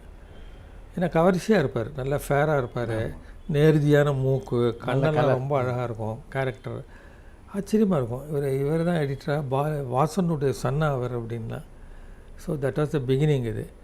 அப்புறம் இவர் வந்து டேக் ஓவர் பண்ண அப்புறம் எங்களெல்லாம் மீட் பண்ணார், பேசினார். அப்பவும் மணியன்லாம் இருந்தார். இருந்தாலும் நாங்கள் ஏதாவது அவருக்கு எழுதி கொடுக்கணுன்னா நிறைய அவரை பார்த்து கொடுக்கலாம் ஆர்டிக்கல்லாம். அதுக்கு பர்மிஷன் கொடுத்துருந்தார். என்ன எழுதியிருக்கீங்க என்னெல்லாம் கேட்பார். குரல் கணீர்னு இருக்கும் அவரது. ஸோ எனக்கு I was very fascinated by him. But பிற்பாடு அவரோட ரொம்ப க்ளோஸாக மூவ் பண்ணுற ஒரு வாய்ப்பு வந்தது. பெரிய ரசிகர். மோஸ்ட் இம்பார்ட்டண்ட்டு அவர் ரொம்ப எழுதினது கிடையாது. உன்கண்ணில் நீர் விழிந்தால் அவர்லாம் கதையெல்லாம் எழுதக்கூடிய கெப்பாசிட்டி உண்டு அவருக்கு. பிரமாதமாக எழுதக்கூடிய என்கண்ணில் பார்வையன்றோ அது மாதிரிலாம். But editor need not right. Editor ஒன்றுமே எழுத வேணாம், தலையங்கம் கூட எழுத வேணாம் சார், எடிட்டராக இருக்கலாம் நீங்கள். ஏன்னா how you gather the battalion to two your job and create the magazine infrastructure, அதான் பெரிய பாயிண்ட்டு. அவர் அப்படி தான் இருந்தார். வத்தல் சீவல் போட்டுட்டு இப்படி சிரிப்பார், ஒரு மாதிரி வாயத்தை வைக்கிண்டு ரசிப்பார். ஜோக்ஸ் அவருக்கு ரொம்ப பிடிக்கும். இவர் காலேஜில் இருக்கும்போது விகடனுக்கு ஜோக்ஸ் எல்லாம் எழுதியிருக்காரு. ஒரே ஒரு ஜோக் பப்ளிஷ் ஆகிருக்குன்னு சொன்னார் என்கிட்ட. ஸ்ட்ரிக்டாக பார்ப்பாங்களாம் வாசன் இருக்கும்பொழுது. நிறைய ஜோக் ரிஜெக்ட் ஆகிடும், கடைசியில் என்னுடைய ஒரு ஜோக் போட்டாங்க அப்படின்னு சொன்னார். நான் நிறைய ஜோக்ஸ் போடுவேன், உட்காந்து திங்க் பண்ணால் கொட்டும் அப்படியே ஜோக்ஸு. ஸோ அவருக்கு என்ன ரொம்ப பிடிக்கும். அதுக்கப்புறம் இந்த இஷ்யூ மாற்றி கொடுத்தாருன்னு சொன்னேன் இல்லையா, ஒரு விஷயம் நான் பண்ணணும், இன்னொரு விஷயம் இன்னொன்று பண்ணணும். அதில் வந்து ரொம்ப க்ளோஸ் ஆகிடுது. ஏன்னா அவர் கூட ஒர்க் பண்ண முடியாது ஆகிப்போச்சு. அதில் வந்து அவர்கிட்ட உட்காந்துட்டு பேசுகிறது, அப்ரூவ் வாங்கிக்கிறது, ஐடியாஸ் எல்லாம் அதெல்லாம் இருக்கும்போது அவருக்கு ரொம்ப பிடிச்சி போச்சு. அப்புறம் என்னையே ஜாயிண்ட் எடிட்டர் ஆகிட்டார். நீங்கள் ரெண்டுமே நீங்கள் பார்த்துக்கோங்கன்ட்டார் மொத்தமாகவே. அண்டு உங்களுக்கு என்ன பதவி தருதுன்னு தான் நான் யோசிச்சுட்டு இருக்கேன். இந்த துணை ஆசிரியர், இந்த துணை என்ன, நான் தனியாக பேயாக இருக்குது அங்கே துணையாக போகிறதுக்கு அப்படி இப்படின்னு கிண்டலாக பேசியிருந்தார். அப்புறம் சொல்லுவேன், சரி நான் போட்டிருக்கேன் பாருங்கள் நீங்கள், அப்புறம் பத்திரிகையில் பாருங்கள் என்னார். பத்திரிகையில் பார்த்தா இணையாசிரியர்னு இருந்தது. கிரேட். இவர் தான் முதல்ல இணையாசிரியர்னு கிரியேட் பண்ணது. அதுக்கு முன்னே எனக்கு தெரிஞ்ச வரைக்கும் இணையாசிரியர் கிடையாது. அப்புறம் எல்லா இதுலேயும் இணையாசிரியர்னு போட ஆரம்பித்தாங்க. நான் தான் முதல் இணையாசிரியர். எழுத்தாளர் சுஜாதாவுடன் நல்லா நெருங்கி பழகக்கூடிய வாய்ப்பு உங்களுக்கு கிடச்சிருக்கு. பிகாஸ் இணையாசிரியாக இருக்கவே சுஜாதா தன்னுடைய ஆர்டிக்கல் எப்படி போடணும், அதுக்கு எப்படி லே அவுட் பண்ணணும் எல்லாமே அவருக்கு இன்ட்ரெஸ்ட் உண்டு. ஸோ அவர் கவலைப்பட்டார். இணையாசிரியர்னு மதன் ஒருத்தர் வச்சுருக்காங்க. பாலனை பார்த்து நான் ஆர்டிக்கல் கொடுத்துட்டு வந்துடுவேன், அப்புறம் அது மதன் கையில் தான் போகும், அவர் எப்படி ஹேண்டில் பண்ணுறாருன்றது தான். ஸோ மதனை பார்த்தாகணும் நம்ம, அப்போ தான் நம்மள ஆர்டிக்கல் கரெக்டாக வரும்ன்ற ஒரு நம்பிக்கையில் என்னை வந்து பார்த்தார் அவர். ஏன்னா நேச்சுரலி அது ஒரு இது தான் இருக்கும்னு. அப்போ நாங்கள் ஃப்ரெண்ட்ஸ் ஆகிட்டோம், ரொம்ப பழக்கமாகிடுது. விகடனுக்கு வந்து எம்டியை பார்க்க வருவார். நான் பாலனை எம்டின்னு தான் சொல்லுவேன், அதனால் நீங்கள் எதாவது எம்டியை பார்க்க வந்தார். எம்டியை பார்க்க வரும்போதெல்லாம் என் ரூமுக்கு வந்து என்னை பார்க்காம போகவே மாட்டார். நாங்கள் மொத்தமாக பத்திரிகை உலகத்தை பற்றி பேசுவோம், 2 பேருமே நல்லா பேசுவோம். ஸோ இன்ட்ரெஸ்டிங் கான்வர்சேஷன்ஸ் வரும். ராவ் ஜாயின் பண்ணுவார் சம்டைம்ஸு. இது மாதிரி அதில் பழக்கம் ஆனது தான். அப்புறம் அவரை வச்சு ஏதாவது எழுதணும்னு, ஏன்னா சுஜாதா மீட் பண்ணாலே நீங்கள் என்ன சார் பண்ண போகிறீங்க நம்ம பத்திரிகைக்கு தானே கேட்போம். ஸோ ஜூனியர் விகடனில் அவர் எதாவது பண்ணணும்னு வரும்பொழுது என்ன பண்ணலாம்ப்பா, சயின்ஸ் ஆர்டிக்கல்லாம் பண்ணிட்டானா, கதைகள் எழுதியாச்சு, ஜூனியர் விகடனில் எனக்கு ஏதாவது பண்ணுறதுக்கு சான்ஸ் கூட அப்படின்னாரு. அவரே ஓப்பனாக கேட்டார் சார். ஏன்னா அந்த அளவுக்கு ஜூனியர் விகடன் அப்போ பரபரப்பாக விற்று இந்த டைமு. நான் ரொம்ப யோசித்து பார்த்துட்டு கேள்வி பதில் பண்ணலாமே சார்னு பண்ணிவிட்டு ஏன் எதற்கு எப்படின்னு தலைப்பும் நான் சொல்லிட்டேன் ரெண்டுமே. ஸோ சுஜாதா கிட்ட கேள்வி பதில் பண்ணலான்னு ஐடியா முதல்ல கொடுத்தது நான் தான். அவருக்கு ரொம்ப பிடிச்சி போச்சு, இது வெரி குட் பண்ணலான்னாரு. சயின்ஸ் கேள்விகளாக வச்சுக்கலாம், ஜென்ரல் நாலேஜாக வச்சுக்கலான்னாரு. மற்றபடி உங்கள் மாப்பிள்ளையோடு நீங்கள் பழகுவீர்களாலாம் கேட்டுருப்பாங்க, வானான்னாரு. அப்புறம் he started writing it. It became a big hit. ஏன் எதற்கப்படி. சினிமா விமர்சனங்கள் எல்லாம் அவங்க பங்கு இருந்தது ஆனந்த விகடனில். விகடனில் சினிமா விமர்சனம் எப்படின்னா, ஒரு படத்தை 8 பேர் போய் பார்ப்போம், 8 பேரும் விமர்சனம் எழுதி கொடுக்கணும். அப்படியா? ஆமாம், 8 பேர் விமர்சனம் எழுதணும். சிலது ரேடிக்கலாக சப்போர்ட் பண்ணுவாங்க, சில பேர் கண்ணாமன்னு அட்டாக் பண்ணுவாங்க, எல்லாமே இருக்கும். அது எல்லாமே பாலன்கிட்ட போகும். பாலன் எல்லாத்தையும் படிப்பார். படிச்சுட்டு அவளுக்கு பிடிச்ச பேராக்கள் எல்லாம் ப்ராக்கெட் பண்ணுவார். அது எல்லாத்தையும் ஜாயின் பண்ணி ஒரு ஆர்டிக்கலாக கொடுப்போம். அதெல்லாம் கனெக்ட் பண்ணி அவரை வேர்ட்ஸ் எல்லாம் எழுதி அது ஒரு ரிவ்யூ வரும். இவ்வளோ மெனக்கட்டும் சார் சினிமா படம். அதில் நானும் எழுதுவேன். என்னுடைய விமர்சனம் அப்படி தான் வர ஆரம்பிச்சது. சம்டைம் எண்டில் என்னுடைய முடிவு நான் சொல்கிறத வந்து அவர் எண்டாக யூஸ் பண்ணுவாங்க, சில சமயம் பிகினிங்காக யூஸ் பண்ணுவாங்க. ஆனால் மொத்த விமர்சனத்தில் என்னுடைய விமர்சனமும் இருந்தது. அவ்வளோதான், அப்படி தான் ஆரம்பிச்சது. அப்புறம் நானே எழுத ஆரம்பிச்சது வேறு கதை. ஆனால் ஒன்றும் சார், இவனும் அப்போ இதுமாதிரி அத்தனை பேர் சேர்ந்து எழுதினதுக்கு சினிமா விமர்சனம் விகடன் ரொம்ப நல்லா இருந்திருக்கும். நீங்கள் படித்தீங்களா? ஒரு காலேஜ் ரொம்ப அனலிட்டிக்கலாக படிக்கிறோம், ரொம்ப அனலிட்டிக்கலாக இருக்கும். அதில் இன்ஃபேக்ட் சில பேர்லாம் கேமராமேன், எடிட்டர் இதெல்லாம் பற்றிலாம் வரும். இங்கே எடிட்டிங் ஒரு இடத்துல கோட்டை விட்ருக்காங்கலாம் எழுதுவாங்க. அந்த அளவில் இருந்தது. அப்புறம் ஒரு மாதிரி ஜென்ரலாக ஆச்சு. சினிமாவை ரொம்ப சீரியஸாக எடுத்துனோம் நாங்கள். Cinema is a most powerful medium கலையை பொறுத்த வரைக்கும். அதில் வந்து தமிழ் மக்கள் வந்து சினிமாவை வந்து அப்படி கொண்டாடிருக்காங்க. ஸோ அதை போடுறது சினிமா விஷயம்லாம் வராதுன்னு அது மாதிரி இல்லவே இல்லை. சினிமா நல்ல சினிமா வந்துன்னா ஒரு பிரமாதமான படம் வந்து அதை கவர் ஸ்டோரியாக எடுக்கணும். நாங்கள் விகடனில் அட்டைப்படத்தில் அதை ஸ்டில்லை போட்டு உள்ளே அந்த படத்தை பற்றி பண்ணிருக்கோம் நாங்கள். அந்த அளவு சினிமாவை வந்து பாராட்டி பண்ணோம். ஸோ விமர்சனம் வாஸ் வெரி இம்பார்ட்டன்ட் திங். அப்புறம் மாணவ பத்திரிகையாளர் திட்டத்தில் பல ஜேர்னலிஸ்ட்டை உருவாக்கின பெருமை ஆனந்த விகடனுக்கு உண்டு. அதில் உங்கள் பங்கும் இருக்குது. அப்போ மாணவ பத்திரிகையாளரில் சேர்ந்தவர்களில் உங்களால் மறக்க முடியாதவர்கள்னு யார் யாரை சொல்ல முடியும்? மாணவ பத்திரிகைன்றது தனி சார், அதை பற்றி தனியாக நீங்கள் பேட்டியே எடுக்க முடியும். ஏன்னா மாணவர்களுக்கான பத்திரிகைன்னு மாணவர்களை சேர்த்ததும் அதுதான் ஜூனியர் விகடனுக்கு ஒரு பெரிய ஆரம்பமாக இருந்ததும். வெளியிலேருந்து ரிப்போர்ட்டர்ஸ் நம்ம என்கரேஜ் பண்ண முடியும். விகடனில் வந்து ஒரு குரூப் ஆஃப் பர்சன்ஸ் தான் ஆசிரியர் இலாக்கான்னு இருப்பாங்க. அவங்கள மிஞ்சி யாருமே உள்ளே நுழைய முடியாது. இதை வந்து திறந்து விட்டது பிரம்மாண்ட கோவில் வாச கதவு பாருங்கள், அதை திறந்து விட்ட மாதிரி நாங்கள் சத்தத்தோடு அங்கே 2 கதவும் திறந்தது. உள்ளே ஒரு ஸ்டாம்பீடே ஆகிற அளவுக்கு எல்லோரும் உள்ளே வந்தாங்க. அப்படி ஒன்று ஆயிருக்கு க்ரௌடு. அத்தனை பேரும் எழுத்தாளர்களாகிறாங்க, இதாகிறாங்க. ஸோ இந்த மாணவர்கள் பத்திரிகைன்றது 2வது மாணவ பத்திரிகையாளர் திட்டம். இது நான் ஜாயின் பண்ணுறதுக்கு முன்னாலே மாணவர் திட்டம் ஒன்று ஆரம்பித்தாங்க அவங்க, ஓ. மாணவ பத்திரிகையாளர் திட்டம்னு. அதில் எப்படின்னாக்கா மாணவர்களில் ரெகுலராக எழுதுகிறவங்க நமக்கு இல்லை, அதுலேருந்து 2 பேரை நம்ம சூஸ் பண்ணி விகடனில் வேலை கொடுக்கலான்ற ஐடியா. அதில் 2 பேரை சூஸ் பண்ணி பண்ணாங்க. அது என்ன ஆகிடுத்து, அந்த 2 பேர் மட்டும்தான் ஆச்சு. they became the sub editors. அதோட மறுபடியும் ஸ்டாப் ஆகிடுது. இவங்க சப் எடிட்டர்னு ஒன்று வழக்கப்படி இன்னொரு சப் எடிட்டர்னு ஆகிடுத்தது. இதில் புதுமை ஒன்றும் இல்லை. இந்த மாணவர் திட்டத்தில் நாங்கள் என்ன பண்ணோம், 1 வருஷம் தத்து எடுத்தோம். இப்போ நீங்கள் மாணவர், நீங்கள் எழுதுறீங்க, நீங்கள் காலேஜில் படிக்கும்போது நீங்கள் 2nd year R 3rd year படிச்சிருந்தால் நீங்கள் ஜாயின் பண்ணலாம். உங்களை இன்டர்வியூ பண்ணுவோம், உங்களை எழுத சொல்லி வெளியில் அனுப்புவோம், ஒரு பேட்டி பார்க்க சொல்லுவோம். நீங்கள் என் ஃப்ரெண்டு உங்களுக்கு டெலிஃபோன் பண்ணி சித்ராலட்சுமணன் ஒரு ரிப்போர்ட்டர் ஒருத்தர் அனுப்புகிறேன், யங்ஸ்டர், அவர் உங்களை பேட்டி பார்ப்பார், அது ட்ரைனிங்காக, இது வரலைன்னா தப்பாக எடுத்துக்காதீங்க, எனக்காக கொஞ்சம் கோஆப்ரேட் பண்ணுங்கன்னு. ஸோ நீங்கள் அனுப்புங்க சார்னு சொல்லி இன்டர்வியூ பண்ணுவார். அப்புறம் உங்கள் ஒப்பீனியன் கேட்பேன், எப்படி பேசினார், எப்படி தன்மையாக இருந்தாரான்னு, இப்படி பார்த்து செலக்ட் பண்ணோம். கிரேட். ஸோ செலக்ட் பண்ணி அந்த மாணவர்கள் எல்லாரையும் ஒன்றா அனுப்பணும். திடீர்னு செலக்ட் பண்ணால் எல்லா காலேஜ்லேருந்தும் ஏகப்பட்ட மாணவர்கள், ஒவ்வொரு காலேஜ்லேருந்தும் 4-5 மாணவர்கள் இப்படின்னு சொல்லிட்டு 400-500 பேர் சேர்த்துட்டாங்க. விகடன் பத்திரிகை 400-500 ரிப்போர்ட்டர்ஸ் வச்சு என்ன பண்ண முடியும்? அதனால தான் இந்த வழியை ஒன்று பண்ணோம். இதுலேயே 40-50 ரிப்போர்ட்டர்ஸ் வந்துட்டாங்க சார். ரொம்ப, அதாவது இவ்வளோ பேர் பத்திரிகையாளர் ஆகிறதுக்கு ஆசைப்பட்டாங்கன்றதே எனக்கு பெரிய விஷயம் வருது. ஸோ அதில் நாங்கள் டிஸ்டில் பண்ணி வடிகட்டி பண்ணவங்க தான் மாணவ பத்திரிகையாளர்கள். அவங்கள வந்து மாதத்தில் ஒரு ஸ்டைப்பண்ட் ஒன்று கொடுத்தோம், போக்குவரத்து செலவையும் நாங்கள் கொடுத்துருவோம். மாதம் ஒரு 250 ரூபா கை செலவுக்கு, பஸ் சார்ஜு எல்லாம்னு சொல்லிட்டு. அவங்க ஸ்கூட்டர் கிட்டர்லாம் போய்ப்பாங்க, அது வேறு விஷயம். ஸோ அவங்க நியூஸ் கேதர் பண்ணி கொடுக்குறதெல்லாம் சடனாக விகடனில் இது வரைக்கும் வராத நியூஸ்லாம் வர ஆரம்பிச்சிது. Super. That is how it start. Sir தான் அவ்வளோதான் சார் விஷயமே. Bring new persons and give them opportunities. என்னென்னா நீங்களும் ரசிகராக இருக்கணும். நான் அது பாலன் கிட்ட கற்றுண்டேன். பாலன் பெரிய ரசிகர்ன்ற மாதிரி நானும் பெரிய ரசிகனாக இருந்தேன். ஒரு புது ரிப்போர்ட்டர் ஒன்று எழுதி அமைச்சிருக்காரு, படிங்கன்னு கொடுத்தாருன்னா மற்ற என்ன வேலையாக இருந்தாலும் ஒதுக்கி போட்டு அதை படிக்க ஆரம்பிச்சிருவோம். நான் அப்படி ஒரு இன்ட்ரெஸ்ட் எடுத்துன்னு அதான் காரணம். அப்படி உருவான பத்திரிகையாளரில் உங்களால் மறக்க முடியாத ஆளுன்னா யார் யார் சொல்லுவீங்க? அசோகன் இருக்கார், பாலகிருஷ்ணன் இருந்தார், சுபா இருந்தாங்க. சுபா பட் பெயர்கள் தான் சார். அந்த சமயத்தில் அவங்க நிறைய எழுதினாங்க, அதை பயன்படுத்தி கொண்டார்கள்னு சொல்லணும். விகடனில், ஜூனியர் விகடன்லேயும் நிறைய, சுபா விகடனில் நிறைய எழுதியிருக்காங்க, சுபா அசோகன் ஜூனியர் விகடன் நிறைய எழுதியிருக்காங்க. இது மாதிரி நிறைய பேர் இருந்தாங்க. சில பேர் அப்புறம் எழுத்து கண்டினியூ பண்ணல, சில பேர் சினிமா துறைக்கு போயிட்டாங்க. கரு பழனியப்பன்லாம் விகடனில் இருந்தவர் தான், அப்புறம் டைரக்டர் ஆகிட்டார்.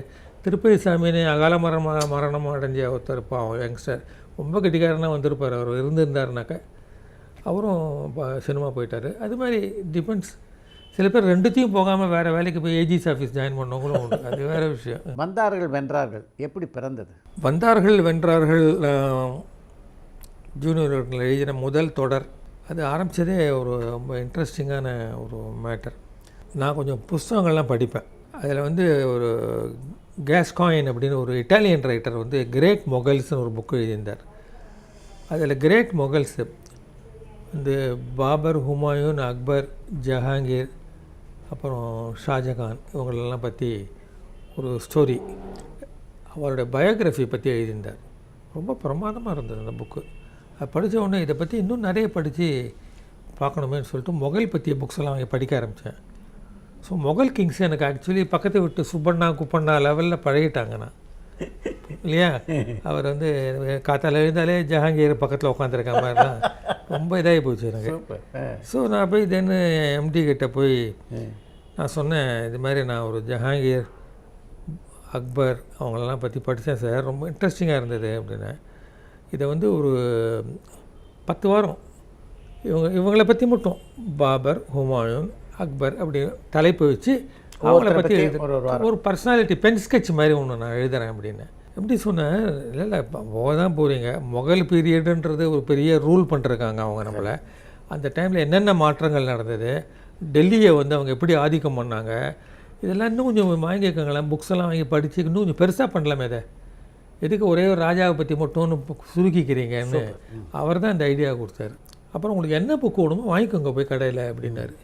சரின்னு உள்ளே புது லைசன்ஸ் கொடுத்துட்டாங்கல்ல, போய் எக்கச்சக்க புக்ஸ்லாம் வாங்கினேன். வாங்கி படிக்க ஒரு 2-3 மாதம் ஆச்சு அதெல்லாம் படிக்கிறதுக்கு. படித்த உடனே மண்டை பூரா முகல் தான். அப்புறம் ஆரம்பித்தேன் கிரேட் மகள் வந்தார்கள் வென்றார்கள்னு. இது வந்து ஒரு யங் ரிப்போர்ட்டர் ஒருத்தர் கொடுத்த பேர் தான் அது. டிஸ்கஷனில் இருக்கும்பொழுது என்ன பேர் வைக்கலான்னும் பொழுது பேரரசர்கள், முகலாய வீரர்கள் அப்படின்லாம் திங்க் பண்ணோம். அப்புறம் ஒரு யங்ஸ்டர் ஒருத்தர் சொன்னார், வந்தார்கள் வென்றார்கள் அப்படின்னு வைக்கலாமே. They came they conquered. I think somebody said they came they கான்கர்டுன்னு ரோமன்ஸை சொல்லுவாங்க. ரோம் நகரில் யூஸ் பண்ண ஒரு word. He came and he கான்கர்டுன்னு ஜூலியஸ் சீசரை பற்றிலாம் உண்டு. அதே தமிழில் பண்ணிடலாமே, அது வந்தார்கள் வென்றார்கள் அப்படின்னாங்க. சரின்னு அது தலைப்பாக வச்சு ஆரம்பிச்சது தான். அது 10 வாரம் 57 வாரம் 58 வாரம் போயிடுத்தது. மிக அதிகமாக ரசிகர்களால் விரும்பி இன்னி வரைக்கும் படிக்கப்படுற தொடர்கட்டு. ஆமாம், அது because of lot of information. அது நான் நிறைய கேதர் பண்ணேன். நல்ல கடுமையான ஹோம் ஒர்க் இருந்தால் எல்லாத்தையும் வெற்றி பெற வைக்க முடியும்.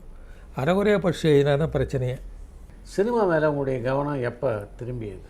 சினிமா விகடன் விமர்சனம் எழுதும்போதே எனக்கு சினிமா ரொம்ப விமர்சன கண்ணோட்டத்தோடு சினிமா பார்க்குறதுன்னு ஒன்று வந்துடுது.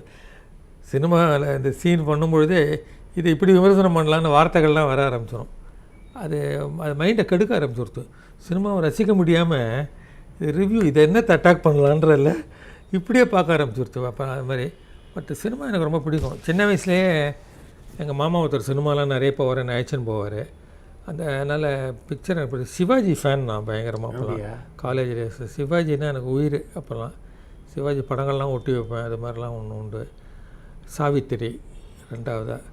அப்புறம் டெவலப் பண்ணிட்டோன்னே ஷார்பன் பண்ணிட்டான். நான் இன்டர்வியூ பண்ணுறது எல்லாம் நிறைய பண்ண ஆரம்பித்தோடனே சினிமாவை பற்றி ரொம்ப ஆர்வத்தோடு நான் செய்திகள்லாம் வெளியிட்டேன். சினிமா அண்ட் பாலிடிக்ஸ் ஜூனியர் விகடன்லேயும் சினிமா உண்டு. ஆமாம், இருந்தது கம்ப்ளீட்டாக. அதில் சினிமாவில் இருக்கிற ஜூனியர் விகடனில் சிவாஜியெல்லாம் அரசியல் லெவல்லையும் இன்டர்வியூ பண்ணணும்.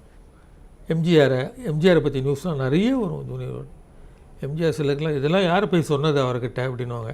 ரிப்போர்ட்டர்கிட்ட நியூஸ் வருங்க, நடந்தது என்னன்னுலாம் எழுதுவோம். உள்ள கதவுக்குள்ளே நடந்தது என்னன்னுலாம் எழுதுவோம். அதெல்லாம் ரொம்ப நிறைய இன்ட்ரெஸ்டிங்காக இருக்கும். அப்படி தான் சினிமா. எம்ஜிஆர் சிவாஜியை சந்திக்கக்கூடிய வாய்ப்பு உங்களுக்கு கிடைச்சதா? எம்ஜிஆர் சிவாஜி 2 பேரும் நான் சந்திச்சிருக்கேன். நிறைய முறை சந்திச்சிருக்கேன்னு சொல்கிறதுக்கு நான் தயாராக இல்லை. எம்ஜிஆரை வந்து அவர் டோக்கியோ போகிறதுக்கு முன்னால், உலகம் சுற்றும் வாலிபனுக்காக போகிறதுக்கு முன்னால் ஒரு மீட் பண்ணேன். அவர் ப்ரெஸ் கான்ஃபரன்ஸ் கொடுத்தாரு. மணியனும் இருந்தார். அப்போ மணியன் அவர் கிளம்பி போகிற சமயம் என்னை கைப்பிடிச்சி இழுத்துன்னு வந்து எம்ஜிஆர் கிட்ட ஒன்று இன்ட்ரடியூஸ் பண்ணி விட்றேன்னு சொல்லிட்டு புதுசாக கார்ட்டூனிஸ்ட்டு ஜாயின் பண்ணேன் அப்படின்னாரு. எம்ஜிஆர் வந்து என்னை பார்த்துட்டு அப்படி அலட்சியமாக கையை போட்டு இடுப்பில் கட்டிட்டு என்னை பக்கத்தில் இழுத்துட்டார். ஃபோட்டோ ஒன்று எடுங்கன்னாரு. இப்போ கூட அந்த ஃபோட்டோ என்கிட்ட இருந்தது, எங்கேயோ காணும். இப்போ காணும். ஏன்னா நீங்கள் கேட்பீங்க, இல்லை இப்போ காணும் எங்கேன்னு. இடுப்பில் அணைச்சிட்டு என்ன ஒரு ஃபோட்டோ ஒன்று போஸ்ட் கொடுத்தார் ஸ்மைல் பண்ணிட்டு. In fact that was how I got introduced. அந்த விகடன் அந்த ஃபோட்டோ வரல, நான் விகடனில் நான் போடல. ஏன்னா ரிப்போர்ட்டர்கள் வந்தாக்க அந்த ஃபோட்டோ போட மாட்டாங்க விகடனில் அப்போல்லாம். அது மாதிரி சிவாஜியை வந்து நான் முதல்ல பேட்டி பார்த்தேன். பேட்டி பார்க்குறதுக்காகவே தான் போனேன். எம்ஜிஆரை கூட போனது மணியனோட, சிவாஜியை பேட்டி பார்க்கவே போனேன். பேட்டி ரொம்ப இன்ட்ரெஸ்டிங்கான பேட்டி கொடுத்தார். அப்போ வந்து காங்கிரஸ்லேருந்து விலகி தனி கட்சி ஆரம்பிக்கிற ஒரு காலகட்டம் ஒன்று இருந்தது இல்லையா? அந்த டைமில் வந்து நான் ஒரு தனி கட்சி ஆரம்பிக்க நான் தூண்டி விடுறதுக்காக பேட்டி பார்த்தது. அது எங்களுக்கு அப்போ தானே நியூஸ் வரும் நிறைய. முதல்ல நான் உள்ளே போனோன்னா அப்போ லாங்காரெலாம் வச்சுட்டு ஒரு மாதிரி பெல் பாட்டம் அது மாதிரி தான்.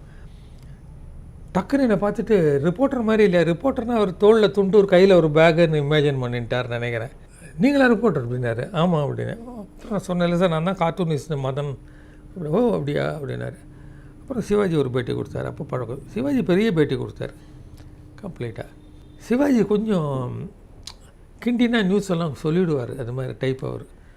எம்ஜிஆர் கிட்ட ரொம்ப கேர்ஃபுல். எம்ஜிஆர் என்ன சொல்லணுமோ அதான் சொல்லுவார். சிவாஜி வெளிப்படையாக பேசுகிற டைப் கொஞ்சம். எம்ஜிஆர் பேட்டி கண்டீங்களா அதுக்கப்புறம் நீங்கள்? பண்ண பேட்டி பார்த்துருக்காங்க. விகடனுக்கும் சரி ஜூனியர் விகடனுக்கும் சரி சின்ன சின்ன பேட்டிகள் போகிறதுக்கு முன்னால் அது மாதிரி பெரிய மேஜர் பேட்டி நான் ஒன்றும் பண்ணதில்லை. ஜெயலலிதாவை பண்ணுறது. ஜெயலலிதா பெரிய பேட்டி பார்த்துட்டேன். ஜெயலலிதா பேட்டி பார்த்தா ஐ வாஸ் ஃபேசினேட்டட். பிகாஸ் அவங்க பத்திரிகையில் என்ன வரும்னு திங்க் பண்ணி அதை பேட்டியாக கொடுக்குறாங்க அவங்க முதல்லையே. சும்மா தன்னை மறந்து பேசுகிறதே கிடையாது ஜெயலலிதா. ஒன்று. ரெண்டாவதாக மற்ற எல்லா விஷயத்துலையும் இன்ட்ரெஸ்ட் எடுத்துருந்தாங்க சார் அவங்க. நான் பேட்டிக்கு அப்புறம் பேட்டி முடிச்சப்பறம் மேடம் ஒரு ஃபோட்டோ ஒன்று எடுத்துக்கணும் உங்களுடைய போர்ட்ரேட் மாதிரி அப்படின்னு ஒரு சேரை இழுத்து போட சொன்னாங்க. பக்கத்தில் ஒரு சின்ன ஸ்டூல் இருந்தது இவ்வளோ உயரத்துக்கு. அதுக்கு மேலே ஒரு ஃப்ளவர் வேஸ் ஒன்று இருந்தது. இவங்க வந்து இங்கே உட்காந்துக்கலாமா, இப்படி உட்காந்து எடுத்துக்கிறீங்களா அப்படின்னாங்க. ஓகே மேடம் அப்படின்னா. சரி, நான் உட்காரத்துக்கு முன்னால் சுற்றும் மொத்தம் பார்த்தாங்க. அப்புறம் எழுந்து வந்து நின்றுட்டு தன்னுடைய டேபிள் சேரை கேமரா ஆங்கிள்லேருந்து ஒரு வாட்டி பார்த்தாங்க. பார்த்துட்டு அங்கே இருக்கிற ஃப்ளவர் வேஸ், இந்த ஃப்ளவர் வேஸ் யார் வச்சதுங்க அப்படின்னு கேட்டாங்க. சக்குன்னு கோவம் வந்தது அவங்களுக்கு. இல்லை மேடம்னு ஏதோ தலை சொன்னாங்க. அந்த ஃப்ளவரெல்லாம் கட்டி சுற்றி ஒரு கம்பியால் சுற்றி, இந்த கம்பியை என்னுடைய எட்ஜில் வெளில நீட்டின்னு இருக்கு, அது ஃப்ரண்ட்டில் நீட்டின்னு இருக்க மாதிரி கம்பி சுற்றினது தெரிஞ்சுது. கம்பியால் சுற்றிருக்கணும், வெறும் ஃப்ளவர் வேஸ் வச்ச மாதிரி தான் இருக்கணும். இதில் கம்பியில் சுற்றுறது, உள்ளே ஆணி அடிக்கிறது, அதெல்லாத்தையும் எடுப்பீங்களா? திருப்பி வைக்க வேணாமா? கம்பி தெரியாமல், இது கூட தெரியாலே உங்களுக்கு அப்படின்னு சொல்லிட்டு அட்ஜஸ்ட் பண்ணிவிட்டு எடுங்க அப்படின்னு பேட்டி பாருங்க. என்ன எடுத்த உடனே பயமாக எடுத்து எனக்கு என்னடா இது. பட் பிரில்லியண்ட்டாக பேட்டி கொடுத்தாங்க. நம்ம பொலிட்டிக்கல் பேட்டி தான். அதனால் இந்த இஷ்யூ நீங்கள் படித்தா தான் தெரியும். எல்லாம் விகடனில் வந்தது. அது ஜெயலலிதா மாதிரி கலைஞரை பேட்டி கண்டிருக்கீங்களா? கலைஞரை 2-3 வாட்டி பார்த்துருக்கேன் நான். கலைஞர் இது பிரமாதமாக இருக்கும். கலைஞர் பேட்டி வந்து ஒரு மயக்குவார் அவங்கள பேட்டியில். ரொம்ப கலைஞரை நான் மாடிக்கு வர சொன்னார். மாடிக்கு போனேன். மாடியிலேருந்து குளிச்சுட்டு சொக்கா போட்டுக்காம டவலால் தலையை தொடச்சுட்டே வந்தார். இதை எதுக்கு சார் பண்ணணும்? இல்லை, தலையை வாரிண்டு ஷர்ட்டை போட்டுண்டு டவலெல்லாம் தொடச்சுண்டு அதுக்கப்புறம் வந்து தான் நான் உட்காந்துட்டு பேட்டி பார்க்கணும். அவ்வளோ கேஷுவலாக இருக்கான் என்கிட்ட. அப்படி இல்லை, நம்ம வீட்டு பையன் மாதிரியான். அதெல்லாம் கலைவர் ரொம்ப கில்லாடி. அதெல்லாம் வந்து வாங்க வாங்க வாங்க அப்படிலாம் சொல்லி தொடச்சுட்டு டவலால் உள்ளே போட்டுட்டு தலையை லைட்டாக இங்கெல்லாம் எங்கே வண்டி இருந்தது அப்போ கொஞ்சம் முதல் டைமில் கொஞ்சம் தலையெல்லாம் முடியெல்லாம் பண்ணிட்டு சொல்லுங்கள் அப்படின்னாரு. கலைஞர் பேட்டியை பயன்படுத்திப்பார். பேட்டியில் வந்து என்னென்ன சொல்லணும், யார் கன்வே பண்ணணும்னு நினைக்கிறத நீங்கள் ஒன்றும் பண்ணவே வேணாம் சார். நானும் எவ்வளோ பேரை பார்த்துருக்கேன். மயங்கி போய் பேட்டி கொடுக்குறவங்கெல்லாம் உண்டு, வாய் தவறி சொல்கிறதெல்லாம் உண்டு. கலைஞர்கிட்ட எல்லாம் பர்ஃபெக்டாக இருக்கும். பட் ஆனால் கலைஞர்கிட்ட நம்ம கண்ட்ரோல் பண்ண முடியாது. மதுரைக்கு மேயராக இருந்தார். பெரிய தாதான்னு பேர் அவருக்கு. அவர் மேயராக ஆன உடனே அவரை பேட்டி நாங்கள் தான் முதல்ல பார்த்தோம். 2 வாரம் வந்தது அந்த மேயர் முத்துனுடைய பேட்டின்னு. அவருடைய ஆரம்ப காலத்தை பற்றியெல்லாம் கேள்விகள் கேட்டுன்னு இருக்கும்பொழுது நான் அவரை கேட்டேன், உங்களுக்கு வந்து ஊரில் ஒரு பெரிய ரவுடின்னு பேர் இருக்குது, இது நியாயமானதா? அது ஒரு மேயராகவும் இருக்கீங்க, உங்களை வந்து இன்ஃபேக்ட் ஊர் வெளியில் நான் உள்ளே என்டர் பண்ணும்பொழுதே ஒரு சண்டை ஏதோ நடந்தது, மதுரை முத்துவாக இருக்கும் அப்படின்றாங்க, அது மாதிரி ஒரு பேர் வாங்கியிருக்கீங்களே அப்படின்னு. அதை பற்றி எனக்கு கவலை கிடையாது. அது மாதிரி கொஞ்சம் இருக்குன்னா நீங்கள் கொஞ்சம் தலை குனிஞ்சுன்னு இருந்தாக்கா தலை மேலே ஏறி உட்காந்துருவாங்க அவங்கெல்லாம். ஒரு அதிரடியாக தான் இருக்கணும். நான் ஒரு வாட்டி ரெட்டை மாட்டு வண்டியில் வந்துட்டு இருக்கும்போது ஒரு பெரிய கேங்கே வந்து என்னை வழிமறிச்சாங்க. கத்திலாம் வச்சுருந்தாங்க கையில். எங்கடா அவன்டா முத்து எங்கடான்னாங்க. இது ஒரு கண்டான்னு சொல்லிட்டு எகிரி குச்சி நானும் கையில் இருக்கிற அந்த சவுக்கு கட்டையை எடுத்துட்டு பூந்து சண்டை போடுறதுக்கு இறங்கிட்டேன். அப்புறம் ஆட்கள்லாம் வந்து பிரித்து விட்டு பெரிய கலாட்டாகிடுது. இவங்ககிட்ட இப்படி தான் இருக்கணும், அதனால தான் நான் பண்ணேன் அப்படின்னு. நான் சொன்னேன், இது நீங்கள் சொல்கிறத நான் நம்ப தயாராக இல்லை. நீங்கள் தான் சொல்கிறீங்க, எனக்கு சாட்சி யாரும் கிடையாது. அவன் அந்த 10 பேர் நடுவில் உள்ள குச்சி நான் எம்ஜிஆர் மாதிரி சண்டை போட்டேன்னு நீங்கள் சொல்கிறது என்ன சார்? அது என்ன நம்ப மாட்டேன்றீங்க அப்படின்னாரு. சொன்னால் நம்ப மாட்டேன்றீங்களே அப்படின்னு. நான் நம்புகிறேன். ஏதாவது உடம்புல ஒரு காயம் காமிங்களேன், நீங்கள் ஒரு தழும்பு காமிங்கன்னாரு. என் உடம்புல தழும்பாக கேட்குறீங்க அப்படின்னு சொக்கா அப்படி கேட்டார். கட்டும் போது நான் கேமராமேனை பார்த்து எப்படின்னாலாம் உடனே கிளிக் பண்ணார். அந்த ஃபோட்டோ ரொம்ப ஃபேமஸ் ஆகிடுது. சொக்கா கைட்டு தூக்கி கைட்டு முதுகில் பாருங்கன்னு.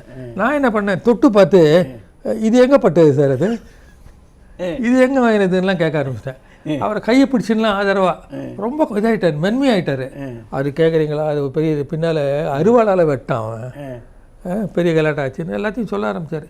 ஸோ அந்த ஹோல் பேட்டியே ரொம்ப பரபரப்பாக எடுத்து அந்த பேட்டி இவர் உடம்பெல்லாம் காமிச்சு அந்த படத்தை கூட போட்டிருந்தோம்.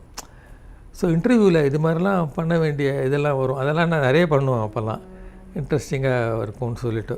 சமூகத்தில் உயர்ந்த நிலையில் இருந்தவங்க மட்டும் இல்லாமல் சாதாரண நிலையில் இருந்தவங்கள கூட ஆனந்தம் பல பேட்டி கண்டிருக்கு. அது மாதிரி நீங்கள் கண்ட பேட்டியில் மறக்க முடியாத ஏதாவது உண்டா?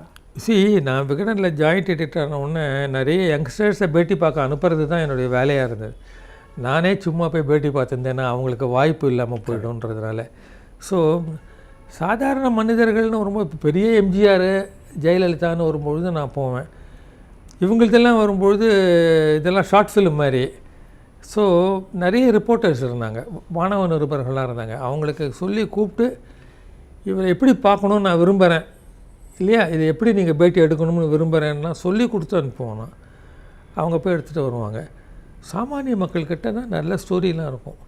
You can never say what ஹேப்பன்டுன்னு. ரொம்ப பிரமாதமான கதைகள்லாம் இருக்கலாம். என்னென்னு எனக்கு ஞாபகம் இல்லை இப்போது, ஆனால் ஏகப்பட்ட பேர் சுண்டல் விற்கிறவங்க பீச்சில் இவங்ககிட்டலாம் கேட்டிங்கன்னா வாழ்ந்து கெட்ட கதையெல்லாம் இருக்கும். பிரமாதமான ஹியூமன் ஸ்டோரிஸ்னு பேர் இதுக்கு. இந்த ஹியூமன் ஸ்டோரிஸ் நிறைய விகடனில் நாங்கள் பண்ணோம். இன்ஃபேக்ட் ஹியூமன் ஸ்டோரிஸ்லாம் விகடன்லேயும் பொலிட்டிக்கல் ஸ்டோரிஸ் எல்லாம் ஜூனியர் விகடனுக்குன்ற மாதிரி பிரிச்சுட்டோம் நாங்கள். ஒரு காலகட்டத்தில் ஆனந்த விகடன்லேருந்து நீங்கள் விலகிட்டீங்க. மொனாட்டானஸ் இது ஆகிடுச்சு சார். ஒரு பர்டிகுலர் டைமில் நான் ஒன்றுமே பண்ணல. ரிப்போர்ட்டர்ஸ் வரும், அதை போட்டிருங்கன்றோம், அது மாதிரி லெவலில் உட்காந்துட்டு. இன்ஃபேக்ட் நான் அப்படியே பெருசாக குண்டாயிட்ட மாதிரிலாம் இமேஜின் பண்ணிட்டேன், ஒரே இடத்துல உட்காந்துட்டு இல்லை கார்ட்டூன் மாதிரிலாம். ஸோ அது ஒரு டைம் ஒன்று. ரெண்டாவதாக நிறைய ரிப்போர்ட்டர்ஸும் வந்துட்டாங்க, அதில் திறமையானவர்களும் வந்துட்டாங்க. வெளியிலேருந்து எனக்கு கொஞ்சம் இதெல்லாம் இருந்தது, டிவியிலெல்லாம் நிறைய கூப்பிட்டாங்க. இது கொஞ்சம் இன்டர்ஃபியர் ஆச்சு. இது விகடன்லேயே கொஞ்சம் சம்டைம்ஸ் எங்கள் எடிட்டர்னு பாலன் இல்லை, அப்போது அவருடைய சன்னு வந்துட்டார். விகடனில் இருந்துட்டு நான் வெளியில் நிறைய பேட்டிகள் ஜெயா டிவியில் விஜய் டிவிலெலாம் பேட்டிகள் கொடுக்குறது அதெல்லாம் எனக்கே சரியாக படல. இன்ஃபேக்ட்டு மனசு உறுத்தின்ண்டே இருந்தது. ஸோ ஒரு டைம் நான் ஃப்ரீலான்சராக நான் எழுதுகிறேன் இதில், பட் விளைவிக்கலான்னு யோசிக்கிறேன் நான் அப்படின்னு சொல்லிட்டு அந்த தைரியம் வந்தது கொஞ்சம் நாள் கழிச்சு தான்.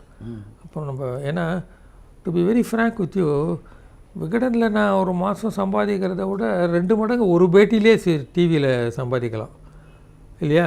ஒரு 40-50,000 ரூபா லெவலில் ஒரு பேட்டி பண்ணாலே கொடுக்க ஆரம்பித்தாங்க. ஸோ இதுவே பண்ணிடலாமேன்னு வந்துட்டான். அப்படி ஒரு கிராஜுவலாக சேஞ்ச் ஆனது தான் சார். ஒரு காலகட்டத்தில் நீங்கள் முழுமையான திரை விமர்சகர் ஆனீங்க. அந்த அனுபவம் எப்படி இருந்தது? படங்களை பார்த்துட்டு இந்த இயக்குனரோட பேசுகிறதுன்னு ஒன்று வச்சுருந்தோம் நாங்கள். ஆமாம் இல்லையா, அவரோடவே வாதிச்சு அந்த படத்துடைய நிறை குறைகளை அப்போ தான் நியாயம்னு பட்டுது எனக்கு. நம்ம பாட்டுக்கு ரிவ்யூ மட்டும் பண்ணிவிட்டு அட்டாக் பண்ணிட்டாக்க அதுக்கு காரணம் ஏதாவது இருக்கலாம் இல்லையா, வேறு கண்ணோட்டத்தில் அவர் அந்த காட்சியை சேர்த்துருக்கலாம். நாங்கள் போய் ஒரு தலைப்பட்சமாக நாம் எப்படி பண்ண முடியும், அது ஒன்று பண்ண ஆரம்பித்தோம். அது எல்லாமே மறக்க முடியாத பேட்டிகள் தான். இன்ஃபேக்ட் ரொம்ப ஆச்சரியம் என்னென்னா, புதுசாக முதல் படம் இது பண்ணுறவங்கலாம் ரொம்ப பயபக்தியாக பேட்டி கொடுத்தாங்க. தமாஷாக இருக்கும் எனக்கு. அது சேர்த்து மணிரத்னம், பாரதி ராஜா, இது மாதிரி பெரிய ஆளுங்கள்லாம், பாலச்சந்தர் நிறைய பேட்டி பார்த்துருக்கேன். நல்ல எந்தூசியாஸ்டிக்காக பேட்டி கொடுப்பார் அவர். Very good example of how to give nice interviews. திரைப்பார்வைன்றது நானே படம் ஆரம்ப காலத்துலேயே நான் எழுதியிருந்தேன்னு சொன்னேன்ல. அப்புறம் இணையாசிரியர் அப்புறம் என் கூட நான் எல்லாரோடையும் சேர்ந்து எப்படி எழுதுறது, நான் எழுதினா அதான் விமர்சனம், அப்படி ஆகி போச்சு இல்லை. ஸோ நான் படம் பார்த்துட்டு விமர்சனம் எழுதிட்டு ஆமாம் ரொம்ப என்ஜாய் பண்ணி பண்ணது. பல இயக்குநர்கள்கிட்ட அவங்க படங்களில் உள்ள குறைகளை எல்லாம் நீங்கள் விவாதிச்சிருக்கீங்க. அதை பாசிட்டிவாக எடுத்துகிற மாதிரி எத்தனை பேர் எதிர்த்துருக்காங்க? நிறைய பேர் சண்டை வரும் சார். நிறைய பேர் நான் கேட்டேனாக்கா அது எப்படி அது பண்ணாதீங்கன்னு. ஒரு ஒரு பர்டிகுலர் டைரக்டர் மட்டும், அவர் பெரிய டைரக்டரும் இல்லை, புதுசாக தான் வந்திருக்காரு. நான் இன்டர்வியூ பண்ணி முடிச்சுட்டேன். அதுக்கப்புறம் நான் உள்ளே போய் மேக்கப் ஒன்று பவுடர் தடவுவாங்க, அந்த பவுடர்லாம் துடைக்கிறதுக்காக ஒரு ரூம்குள்ளே போயிருக்கும்போது அவரும் உள்ளே வந்துட்டார். உள்ளே வந்து அவர் கேட்டார், சார் மாதிரி கேட்டீங்க சார், கிரிட்டிக்கலாக சில கேள்வியெலாம் கேட்டிருக்கீங்க சார், நான் இப்போ தான் தயவுசெய்து என்னை கை விட்டுறாதீங்க. இப்போ தான் சினிமா படமே நான் உள்ளே வந்திருக்கேன் இந்த ஃபீல்டுக்கு, என்னை கொஞ்சம் என்கரேஜ் பண்ணி நீங்கள் பண்ணணும் சார். நான் சொன்னேன், எதுக்கு சார் இது நீங்கள் என்கிட்ட கேட்குறீங்க, நான் பேட்டி பார்க்க போகிறேன், நீங்கள் முன்னுக்கு வருது, நீங்கள் உங்கள் விஷயம் அது, நான் என்ன பண்ண முடியும்னு நான் கொஞ்சம் இதாகவே சொன்னேன்னா. எனக்கு கொஞ்சம் அது பிடிக்கல. அது மாதிரி கேட்டவங்களும் உண்டு. மற்றபடி யாரும் என்ன ஒன்றா இன்டர்வியூ போட்டுக்கோங்கன்னுவாங்க. பட் அது எனக்கு ரொம்ப இன்ட்ரெஸ்டிங்கான இது தான் அது. மணிரத்னம் சில பேர் ரொம்ப ரிஜிடாக ஆரம்பிப்பாங்க, என்னோட பேச பிடிக்காமல் ஆரம்பிக்கிறவங்கலாம் கூட உண்டு. அவங்களாம் கடைசியில் பேட்டி முடிக்கும்போது ரொம்ப ஃப்ரெண்ட் ஆகிடுவாங்க. It depends on how you ask your questions and how considerate you are with others தான். பொதுவாக நீங்கள் இது மாதிரி பல இயக்குனரோட வேதம் பண்ணதில் சினிமா துறையினர் விமர்சனங்களை எப்படி ஏற்றுக்கிறாங்கன்னு நீங்கள் நினைக்கிறீங்க? It very sir. சில பேர் கன்சீட்டட் பீப்புள் சில பேர் இருப்பாங்க, அவங்களுக்குலாம் ஈகோ கொஞ்சம் நிறைய இருக்கும். அவங்கெல்லாம் ரகசியமாக என் பேட்டி பார்ப்பாங்கன்னு நினைக்கிறேன். மற்றபடி அதெல்லாம் அவர் என்ன சொன்னால் என்னன்ற ஒரு ஆட்டிடியூட் ஒன்று இருக்கும். There are other director who told me உங்களுக்கு எனக்கு ரொம்ப யூஸ்ஃபுல்லாக இருந்தது அந்த இன்டர்வியூவில். நான் சொன்னதும் சரி, நானே ஒன்று சொல்லிருக்கேன், எனக்கே இன்ட்ரெஸ்டிங்காக இருந்தது. நீங்கள் கேட்ட கேள்விகளும் ரொம்ப இதாக இருந்தது. கரெக்டு தான் சார் நீங்கள் சொன்னது, நான் இம்ப்ரூவ் பண்ணிக்கிறேன்னு சொன்ன டைரக்டர்கள் தான் அதிகம். அவங்க தான் அதிகம். தொலைக்காட்சி நிகழ்ச்சிகளையும் பல புதுமைகள் நீங்கள் பண்ணியிருக்கீங்க. மனிதனும் மர்மங்களும் அப்படின்னு கூட ஒரு நிகழ்ச்சி பண்ணீங்க நீங்கள் இல்லையா? ஆமாம் ஆமாம். அந்த தொலைக்காட்சி நிகழ்ச்சிகள் நீங்கள் பண்ணதில் உங்களுக்கு ரொம்ப பிடித்த நிகழ்ச்சி அப்படின்னு எதை சொல்லுவீங்க நீங்கள்? இல்லை, எல்லாமே பிடிச்சதான். மனிதனும் மர்மங்களும் ஒன்று பண்ணேன், மற்றபடி என்ன நிறைய ஒன்றும் பண்ணலையே. நான் மனிதனும் மர்மங்களும் பண்ணேன். ஐ திங்க் புதிய தலைமுறைக்கு நினைக்கிறேன், புதிய தலைமுறைக்கு பண்ணேன். அதுக்கு என்ன அடிப்படை மனிதனும் தர்மங்களும் அப்படின்ற சப்ஜெக்ட் நீங்கள்? சூப்பர் நேச்சுரல் தான். மர்மங்கள்ன்ற இதுக்கு கீழே எல்லாமே மர்மம் தான்றதில் பேயில் ஆரம்பித்தேன். கோஸ்ட் இருக்கா இல்லையா அதான் முதல்ல ஒரு 4-5 சாப்டர். அதுக்கப்புறம் இது லீவிட்டேஷன், அது மாதிரிலாம் நிறைய விஷயங்கள் இருக்குது. கூடு விட்டு கூடு பாயிறது, மனுஷன் ஆட்டி படைக்கிற விஷயங்கள் இதெல்லாம். ஸோ இதெல்லாம் பற்றி சயின்டிஃபிக்காக எழுதணும்னு எழுதின ஒரு தொடர் அது. அதை வந்து புதிய தலைமுறையில் நல்லா இருக்குது பண்ணலான்னு சொன்னாங்க. ஒரு சீரீஸ் ஆஃப் இது பண்ணேன், அப்புறம் நிறுத்திட்டேன். அது முடிஞ்சு போச்சு அது. அதுக்கு மேலே இப்போ சொல்லுங்கள், கோஸ்ட் இருக்கா? இல்லை சார், இருக்கா இல்லையான்னு இன்னும் தெரியாது. அது அந்த மர்மமாகவே இருக்குது. கடவுள் இருக்காரா? அது மாதிரி தான் இல்லையா? ப்ரூஃப் இருக்கா கடவுள் இருக்கா? எல்லாத்தையும் எவிடன்ஸ் இல்லாமல், எவிடன்ஸ் பேஸ் இல்லாமல் எப்படி சொல்ல முடியும்? கடவுள் யாராவது பார்த்துருக்காங்களான்ற மாதிரி தான். அதே மாதிரி தான் உங்களுக்கு கோஸ்ட்டும் யாராவது பார்த்துருக்காங்களான்னா, என் நண்பர் ஒருத்தர் பார்த்துருக்காருன்னு தான் நீங்கள் சொல்லுவீங்களே தவிர நீங்கள் பார்த்துருக்கிறத சொல்ல மாட்டீங்க. பட் இமேஜினேஷனில் இது மாதிரிலாம் இங்கிலீஷ் இதில் சயின்டிஸ்ட்லாம் ஆராய்ச்சி பண்ணதில் சம்திங் இஸ் தேர்ன்னு தான் சொல்கிறாங்க. அது உங்களுடைய ப்ரொஜெக்ஷனா, உங்களுடைய தாட்டினுடைய ப்ரொஜெக்ஷனா, இல்லை ஈத்தர், அதாவது அட்மாஸ்ஃபியரில் உருவாகிற விஷயமா, ரொம்ப நேரம் கான்சன்ட்ரேட் பண்ணால் இது மாதிரி அதுக்கு ஒரு உருவம் ஒன்று கிடைக்குமா அப்படின்லாம் ஆராய்ச்சிகள் இன்னும் நடந்துன்னு தான் இருக்குது. அன்கான்ஷியஸ் மைண்ட்னு ஒரு புக்கு படித்தேன். அதில் பேய்களை பற்றி விரிவாக எழுதியிருந்தாங்க. சில டாக்டர்கள்லாம் எனக்கு பேய் மேலே நம்பிக்கையே இல்லாதவங்க கூட நான் பேயை பார்த்தேன்னு எழுதியிருக்காங்க. என்ன சொல்கிறது? ஒரு சர்ஜன், ஒரு நர்ஸினுடைய பேயை நான் பார்த்தேன்னு வராண்டாவில். அவங்கள பற்றி தெரியும், அவங்க இருந்தது தெரியும். ஃப்ரண்ட்டில் நடந்து போனாங்க. ஆனால் அவங்க ட்ரெஸ்ஸு மட்டும் ரொம்ப ஓல்டு ஃபேஷன்டாக இருந்தது. யூனிஃபார்ம் மாறிடுத்தப்போ இது ஓல்டு ஃபேஷன்டாக இருந்தது. நான் சிஸ்டர் அப்படின்னு கூப்பிட்டேன். திரும்பி பார்த்தாங்க, திரும்பி பார்த்து அப்படியே மறைஞ்சிட்டாங்க அப்படின்ற ஒரு பெரிய சர்ஜன் ஒருத்தர் எழுதியிருக்காரு. என்ன சொல்கிறீங்க இதுக்கு? உங்களுடைய இன்னொரு முக்கியமான நிகழ்வுன்னா நாளை இயக்குனர்களில் உங்கள் பங்கு. ஒண்டர்ஃபுல் மூவிஸை பார்த்த அனுபவம் தான். ஷார்ட் ஃபிலிம்ஸ் இல்லையா இல்லைன்னு, அதுலேயும் நிறைய பேர் ரொம்ப இந்த ஃபஸ்ட் ப்ரைஸ் கொடுக்கலன்னா ரொம்ப கோவப்பட்டவங்கள்லாம் உண்டு. ஆமாம் ஆமாம். கடைசி ஃபைனலாக பெஸ்ட்டு மூவி சூஸ் பண்ணும்போது கூட நிறைய கான்ட்ரவர்சிஸ்லாம் வந்தது. அது பட்டு நல்ல டேலண்ட்ஸ்லாம் வந்தது சார். என் லைஃப்பில் டேலண்ட்ஸ் ஐடென்டிஃபை பண்ணுற ஒரு பகுதி ஒன்று பெருசாக இருந்தது. பத்திரிகையாளர்லேருந்து இயக்குனர் வரைக்கும் அதுதான் என்னுடைய மகிழ்ச்சியான விஷயம். அதுதான் அந்த நாளைய இயக்குனரில் வந்து எல்லாருமே அப்புறம் நிறைய பேர் டைரக்டர் ஆகிட்டாங்க. அதுலேருந்து வந்து கம்ப்ளீட்டாக அவங்க சொல்லிக்கிறாங்களோ இல்லையோ, நான் ஒரு ஊந்துவலாக இருந்தேன்றது வந்து எனக்கு ரொம்ப சந்தோஷமான ஒரு விஷயம். அருமையான படங்கள், சில பேர் படமே எடுக்க தெரியாதவங்கள்லாம் கூட இருக்கும். சிலர்லாம் ரொம்ப போர் அடிக்கும். அதை பொறுமையாக பார்க்கணும். நடுவில் ஒரு ஜெம் மாதிரி ஒன்று வரும், தங்க கட்டி மாதிரி ஒரு ஐடியாவோடு ஒருத்தர் பண்ணிருப்பார். சில பேர் எடுப்புலேயே அப்போவே டைரக்டரான ஒரு இது இருக்கும் சார் படத்தில். நாளை இயக்குனர்லேருந்து வந்த பல இயக்குனர்கள் இன்றைக்கி வந்து சினிமா உலகத்தில் வந்து பல சாதனைகள் பண்ணியிருக்காங்க. உதாரணத்துக்கு கார்த்திக் சுப்புராஜ் கூட அதுலேருந்து வந்தவர் தான் இல்லையா? அவருடைய படங்களை பார்க்கக்கூடிய வாய்ப்பு உங்களுக்கு கிடைச்சதா? அப்போ இப்போ கூட தேவையில்லாமல் நன்றி மதன்னு போடுறாரு அவர் ஆரம்பத்தில். எல்லாருமே கேட்பாங்க, என்ன மதனுக்கும் இதுக்கு என்ன சம்மந்தம்னு. அது அவர் தனிப்பட்ட கதை. அது அவர் வந்து அந்த காலத்தில் நாளை இயக்குனரில் பார்த்ததுன்னு அவசியமே இல்லை. பட் எனிவே கார்த்திக் சுப்புராஜ்லாம் வெரி ப்ராமிசிங் டைரக்டர். இல்லை, அவர் முதல்ல அந்த ஷார்ட் ஃபிலிம் பார்க்கும்போதே அவர் இந்த அளவு ஒரு டெஃபினெட்லி நான் எல்லாருக்கிட்டையும் சொல்லிவிடுவேன். ஏன்னா இது எவ்வளோங்கள்லாம் ஆறாங்களோ டைரக்டராக பெரிய ஆறாங்கன்றது நமக்கு நிச்சயமாக தெரியாது இல்லையா? டைரக்டர் கெப்பாசிட்டி இருந்ததுன்னா நீங்கள் பெரிய டைரக்டர் ஆவீங்கன்னு சொல்லிவிடுவேன். ஏன்னா பிற்பாடு அவங்க டைரக்டர் ஆனப்புறம் மதன் சார் அப்போவே சொன்னார்னு சொல்கிறதுக்கு இருக்கிற ஆப்பர்ச்சுனிட்டி இல்லை இது. அது மாதிரி யார் யார் நீங்கள் கணிச்சிங்க? அப்போ நலன் வந்து ரொம்ப எதிர்பார்த்தேன். அவர் வந்து அப்புறம் படங்கள் ஒன்றும் ரொம்ப எடுக்கலை. என்னென்னு கார்த்திக் சுப்புராஜ் தான் மெயினாக பண்ணது. மற்றபடி எல்லாம் ஒரு அசோசியேட் எடிட்டரெல்லாம், அசோசியேட் டைரக்டரெல்லாம் இருந்திருக்காங்க நிறைய பேர். சினிமா விட்டாச்சுன்னா, உள்ளே போயாச்சுன்னா வெளியில் வர்றது கஷ்டம் சார். உங்களுக்கு தெரியாதா? ஒரு காலகட்டத்தில் திரைப்படத்திலேயே பணியாற்றக்கூடிய வாய்ப்பு உங்களுக்கு அன்பே சிவத்தில் கிடைச்சது. ஆமாம், கமல்ஹாசனோடு இணைந்து. அது எப்படி இருந்தது? அதுவும் ஜாலியான அனுபவம் தான். ஏன்னா கமல் சார் கூட இருக்கிறதுன்றது ஒரு பெரிய இது அனுபவம். இன்ஃபேக்ட்டு அன்பேசியம் கதையை ஒரு மாதிரி பேசிக்காக சொன்னார் அவர். நான் கூட உட்காந்து நானும் கேட்டிருந்தேன். டயலாக்ஸ் எழுதுறதை பற்றி பேச்சு வந்தது. யார் எழுதுறது என்ன எதுன்னு. மதன் எழுதட்டும் அப்படின்ட்டாரு. நான் நடுங்கி போயிட்டேன். சார் எனக்கு பழக்கமே கிடையாது, எழுதினதே கிடையாது என்னென்னா. அதெல்லாம் ஒன்றும் இல்லை சார், நீங்கள் ஜேர்னலிஸ்ட் தானே, நீங்கள் எழுத முடியாமல் என்ன சொல்லணுமா விடாதீங்கலாம். நான் பார்த்துக்கிறேன். நீங்கள் கூடவே இருந்தாங்கன்னா நான் ஒன்றும் ட்ரை பண்ணுறேன். ஒரு சீனுக்கு எழுதி பார்க்குறேன். இதெல்லாம் நடக்கிற விஷயமே இல்லை. ஒரு சீனுக்கு எழுதி பார்க்குறேன்லாம் சொல்ல வேண்டிய அவசியமே இல்லை. அது பாருங்கள், பிடிச்சிருந்ததுன்னா கண்டினியூ பண்ணலாம்லான்னு. அதெல்லாம் அப்புறம் ஒரு சீனும் இல்லை 2 சீனும் இல்லை, மொத்த படத்துக்கும் நான் எழுதும்படியாக எடுத்தது. மனசில் இருக்கிறத உள்ளேருந்து எடுத்துன்னு வந்து நேச்சுரலாக இமேஜின் பண்ணிட்டு நீங்களே கேரக்டர்ஸாக மாறி எழுதணும். அது கரெக்ட். அது டிஃப்ரென்ஸ். இதில் மதன் எழுதுகிறாருன்றது அதில் மதன் கிடையாது, அதில் மாணிக்கம் தான் எழுதணும். அவர் தான் அந்த கேரக்டர். கொஞ்சம் டிஃபிகல்ட்டாக இருந்தது ஆரம்பத்தில் எனக்கு, அப்புறம் பழகிடுது. அடுத்து காஞ்சிபுரம் பிரியதர்ஷனோட பிரியதர்ஷனோட காஞ்சிபுரம் நேஷ்னல் அவார்டு வின் பண்ண ஒரு படம். பிரியதர்ஷன் அன்பேசியம் பார்த்துருக்காரு, அவருக்கு பிடிச்சி போயிருச்சுன்னு நினைக்கிறேன். அவர் வந்து காஞ்சிபுரம் படத்துக்கும் எழுதும். அன்பேசியம் ஒரிஜினலாக டைரக்ட் பண்ண வேண்டியவர் அவர் தான். ஆமாம். ஒரு டிஃப்ரென்ஸ் ஒப்பீனியனில் ஏதாச்சும் அவர் இன்டர்ஃபியரே பண்ணக்கூடாதுன்னு அவர் எதிர்பார்த்தாரு. கமல் இருக்கிற படத்தில் இன்டர்ஃபியரன்ஸ் இல்லாமல் இருக்குமா? கமலுக்கு ஐடியாஸ், ஏகப்பட்ட ஐடியாஸ் தோண்டிகிட்டே இருக்கும்.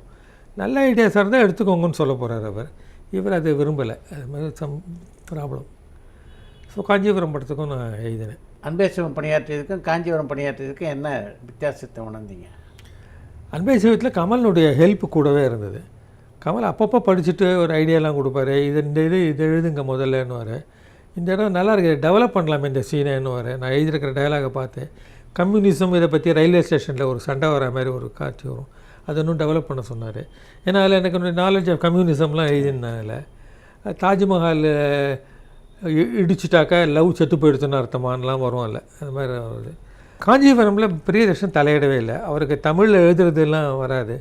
ஸோ எனக்கு ஒரு ரூம் கொடுத்துட்டாரு, அங்கே உட்காந்து நீங்கள் எழுதுங்கன்னு. கம்ப்ளீட்டாக நான் தான், அது எப்படி வந்திருக்கா இல்லையான்னே தெரியாது, பிரியதர்ஷன் பார்த்துப்பார், அவ்வளோதான், விட்டுட்டேன். பல ஆண்டுகளாக ஒரு பக்கம் பத்திரிகை துறையிலையும் இருந்திருக்கீங்க, ஒரு பக்கம் சினிமா துறையிலையும் நுணுக்கமாக கவனிச்சிருந்துருக்கீங்க. இப்போ பத்திரிகை துறையும் சினிமாவும் எப்படி செயல்படுறதா நீங்கள் நினைக்கிறீங்க? பல இதுலேயும் இருந்து தப்பாக ரைட்டானே எனக்கு தெரியல. ஃபர்ஸ்ட் ஆஃப் ஆல் நீங்கள் எதுலேயுமே ஒரு நிலையாக இல்லாமல் மாறினேன். பத்திரிகையாளராகவே இருந்து மரணம் அடைவதுன்றது நிறைய பேர் பண்ணியிருக்காங்க. அப்படி பண்ணிருக்கலாமான்னு எனக்கு தெரியல. கடைசியில் சினிமா எந்த பக்கமும் இருக்குது. சினிமா உள்ள போய் கதை வசனம் அதுவும் நிறைய பண்ணலாம். நான் 2-3 படங்கள் தான் பண்ணேன். ஸோ எது கரெக்டு, நான் பண்ணது சரிதானான்னு தெரியல. But I wanted to enjoy what I was doing. எனக்கு எல்லாத்துலேயுமே பூந்து பார்த்தா இந்த அனுபவம் எப்படி இருக்குதுன்னு பார்க்கணுன்ற ஒரு ஆர்வம் ரொம்ப இருந்தது எனக்கு. ஸோ எதில் கூப்பிட்டாலும் அதில் எது இப்போ பண்ணுவோம். நான் இல்லை நாடகத்தில் தான் நடிக்க கூப்பிடல யாரும், மற்றபடி எல்லாம் சினிமாவில் இதில் டிஃப்ரென்ஸும் ஒன்றும் பெருசாக இல்லை சார். எல்லாமே பேசிக் பிரெயின் ஆக்டிவிட்டி தான். உங்கள் நியூரான்ஸ் எப்படி ஹெல்ப் பண்ணுறதுன்றதை வச்சு பண்ணுறது தான். ஐ என்ஜாய்டு மோஸ்ட் என்ஜாய்டு வந்து இணையாசிரியர் விகடன் தான்.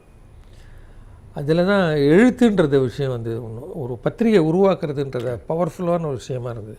அந்த பத்திரிகை ரொம்ப நாளுக்கு இருக்குது இல்லை, நம்ம ஆர்டிகல்ஸ்லாம் புத்தகமாக வரலாம். அதெல்லாம் அப்போ ரிப்போர்ட்டர்ஸோடு பேசி பழகினது அதெல்லாம் எனக்கு ரொம்ப பிடிச்சிது. அதான் மெயின். நீங்கள் பத்திரிகையாளராக இருந்தபோது பல ஆளுமைகளோடு பழகக்கூடிய வாய்ப்பு உங்களுக்கு கிடச்சி, சினிமா உலகிலையும் சரி அரசியல் உலகிலையும் சரி. இதில் உங்களால் மறக்க முடியாதவங்கன்னா யார் சொல்கிறீங்க? நான் தனிப்பட்டு யாரையும் சொல்ல விரும்பலை சார். ஏன்னா அந்தந்த டைமில் அவங்க இம்பார்ட்டண்ட்டாக இருக்காங்க. அதனால் நான் கட்சி மாதிரிண்டே இருந்தேன்னு அர்த்தம் இல்லை. எல்லோரும் நண்பர்கள் தான். இன்ஃபேக்ட் பாலச்சந்தர், மணிரத்னம் இவங்களெல்லாம் இன்டர்வியூ பண்ணியிருக்கேன். அதெல்லாம் ரொம்ப ஃபேசினேட்டிங் பர்சனாலிட்டிஸு, ரொம்ப இன்ட்ரெஸ்டிங்கான கேஸ் தான். அது ஒரு பக்கம். நிறைய புது இயக்குநர்கள் எல்லாரையும் என்கரேஜ் பண்ணுற ஐடியாவோடையே நான் இன்டர்வியூ பண்ணது உண்டு. அது இல்லாமல் அதில் நிறைய பேர் பெரிய டைரக்டர்களாகவும் ஆனாங்க.